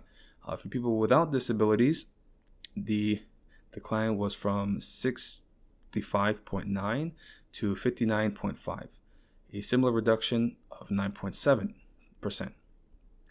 For the age range of 16 to 14, the declines were similar at 8% for people with disabilities and 7.8% for people without disabilities. The employment ratio for people with disabilities fully recovered in August 2021 at 19.4 and has remained above its pre-pandemic levels since. The ratio for people without disabilities has not yet recovered, but has been at or above 6.65% since February 2022. The employment population ratio for all workers aged 25 to 54 is at its pre-pandemic ratio. So, and then further, although both employment and labor force participation rates improved for disabled workers in 2021, people with disabilities continue to experience significantly lower rates of employment and labor force participation than those without disabilities. So, they're looking at this change here, and the change that occurred for people with disabilities, there's a rate change, percentage change of 15% or nearly 50%, 15%, and then the people without disabilities is effectively plateauing. So it's not fully recovered. It's like right below. It's, again, as they're saying, like it's just like right at the recovery level, but not there just yet. So the people with disabilities in the labor market has increased reported disabilities. Because again, a lot of people in the workforce are dealing with stuff that haven't been reported. And then also just highlighting the gender disparity. So in terms of women and men, women have reported more disabilities than men have. And again, men, we don't report anything with our health unless we're like literally dying. So yeah, that's these numbers are certainly underreported. But again, that's what people are living through here. But yeah, that is, what's happening. And again, it's so interesting that like they talk about these stats, and then it's like, you had like 1 million people die from COVID, and there's certainly other like comorbidity issues, because like, they have to have it explicitly as COVID, but there's other people who died like due to heart failure, cardiac arrest.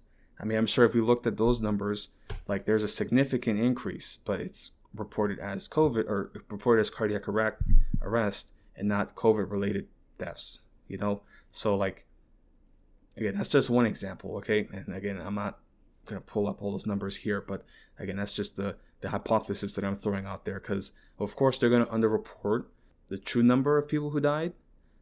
But yeah, a lot of people died. And then they're talking about these labor markets, like, oh, there's a worker shortage. Yeah, I wonder why. I wonder what happened that would cause a worker shortage when 1 million people die. Okay, like the life expectancy plummeted. Okay, that's how many people died. Okay, we've had like the sharpest decline of life expectancy. Let me see, did it decline further? U.S. life expectancy. Oh my God, dude, this is so crazy. So 2019, U.S. life expectancy was 78.79, and 2020, 77.28. Let me see, Center of Disease Control, other life expectancy reports. So life expectancy in the U.S. dropped for the second year in a row in 2021. So, yeah, man. And again, that's because people were dying.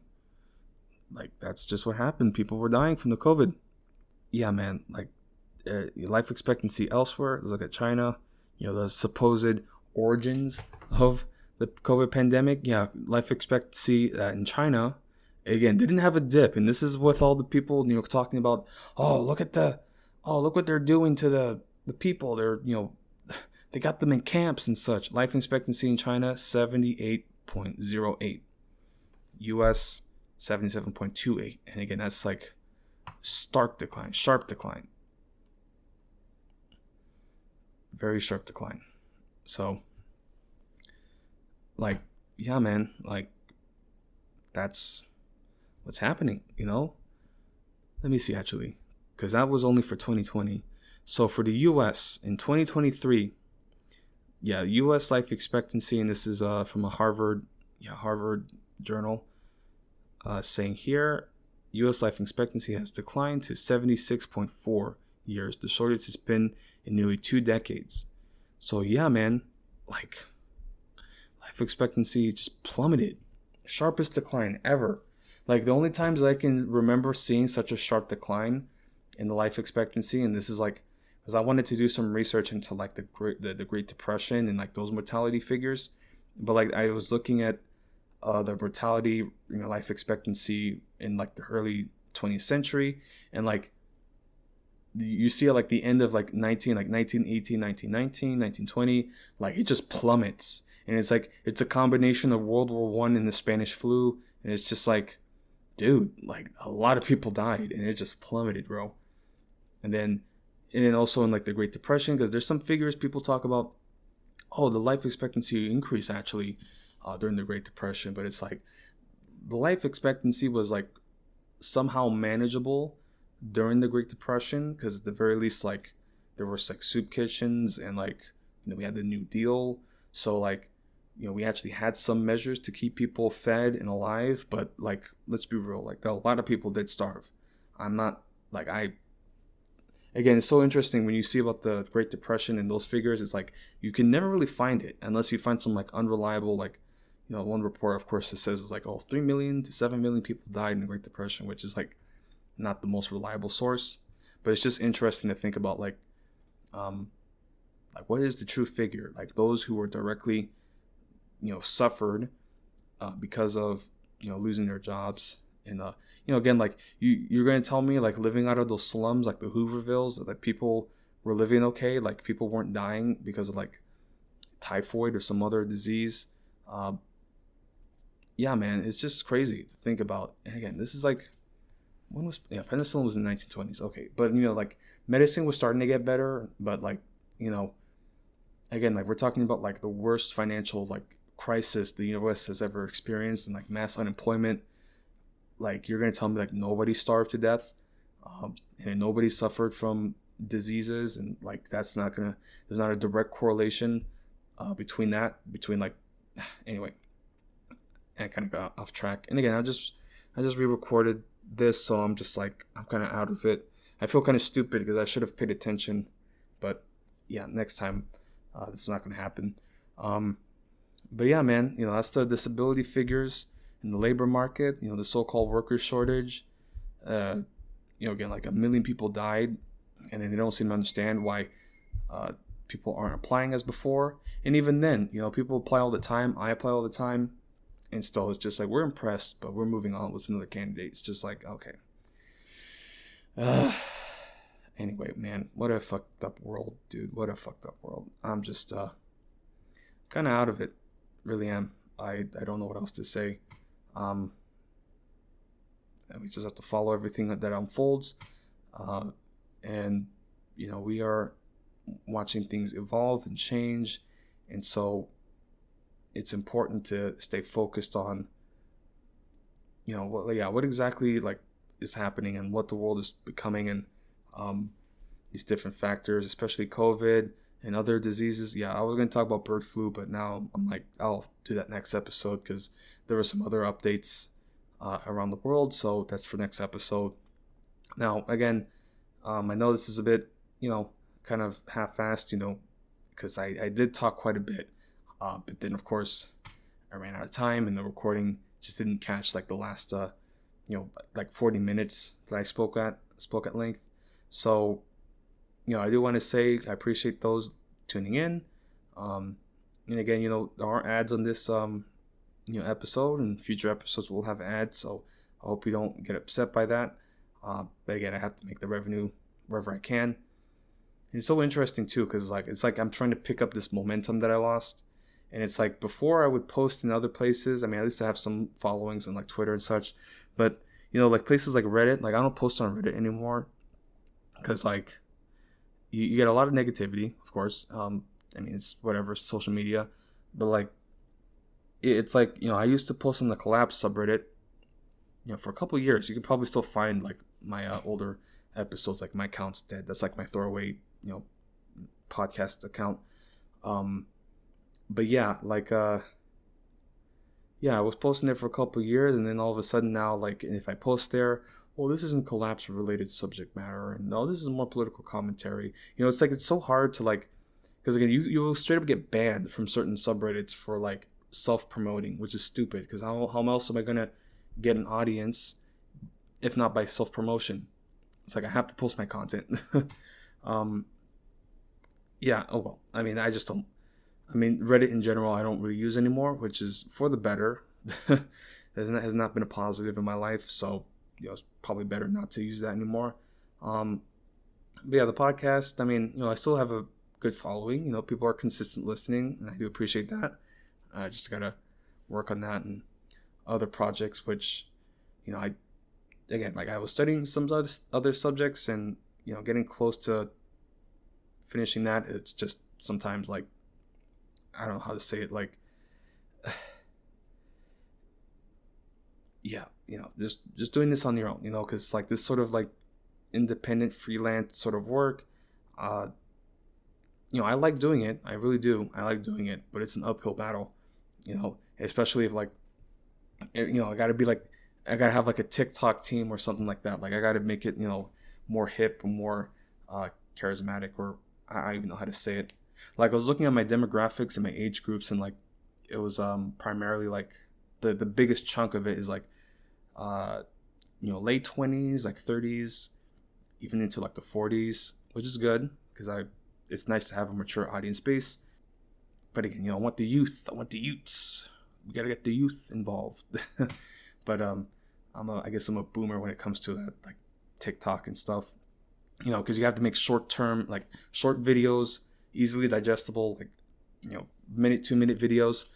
and I just don't have the attention span for that. But yeah, at least just talking at length, but getting this recording in, because I did miss that other half and I just kind of skimmed through the subject, so do apologize on that. But regardless, I'm gonna wrap up with this.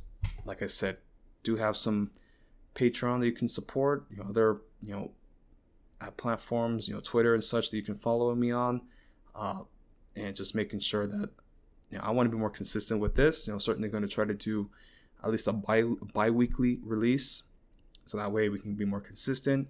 Although my school schedule is going to start up soon, and I even have some I don't know, man, the financial aid stuff that I got to deal with it's like a headache. I don't know, man. I just want to fucking graduate. But anyway, do appreciate y'all listening, and yeah, and hang in there. Hopefully your summer has been going well. So hang in there. Keep your head up, and we'll see you in the next one. Thank you.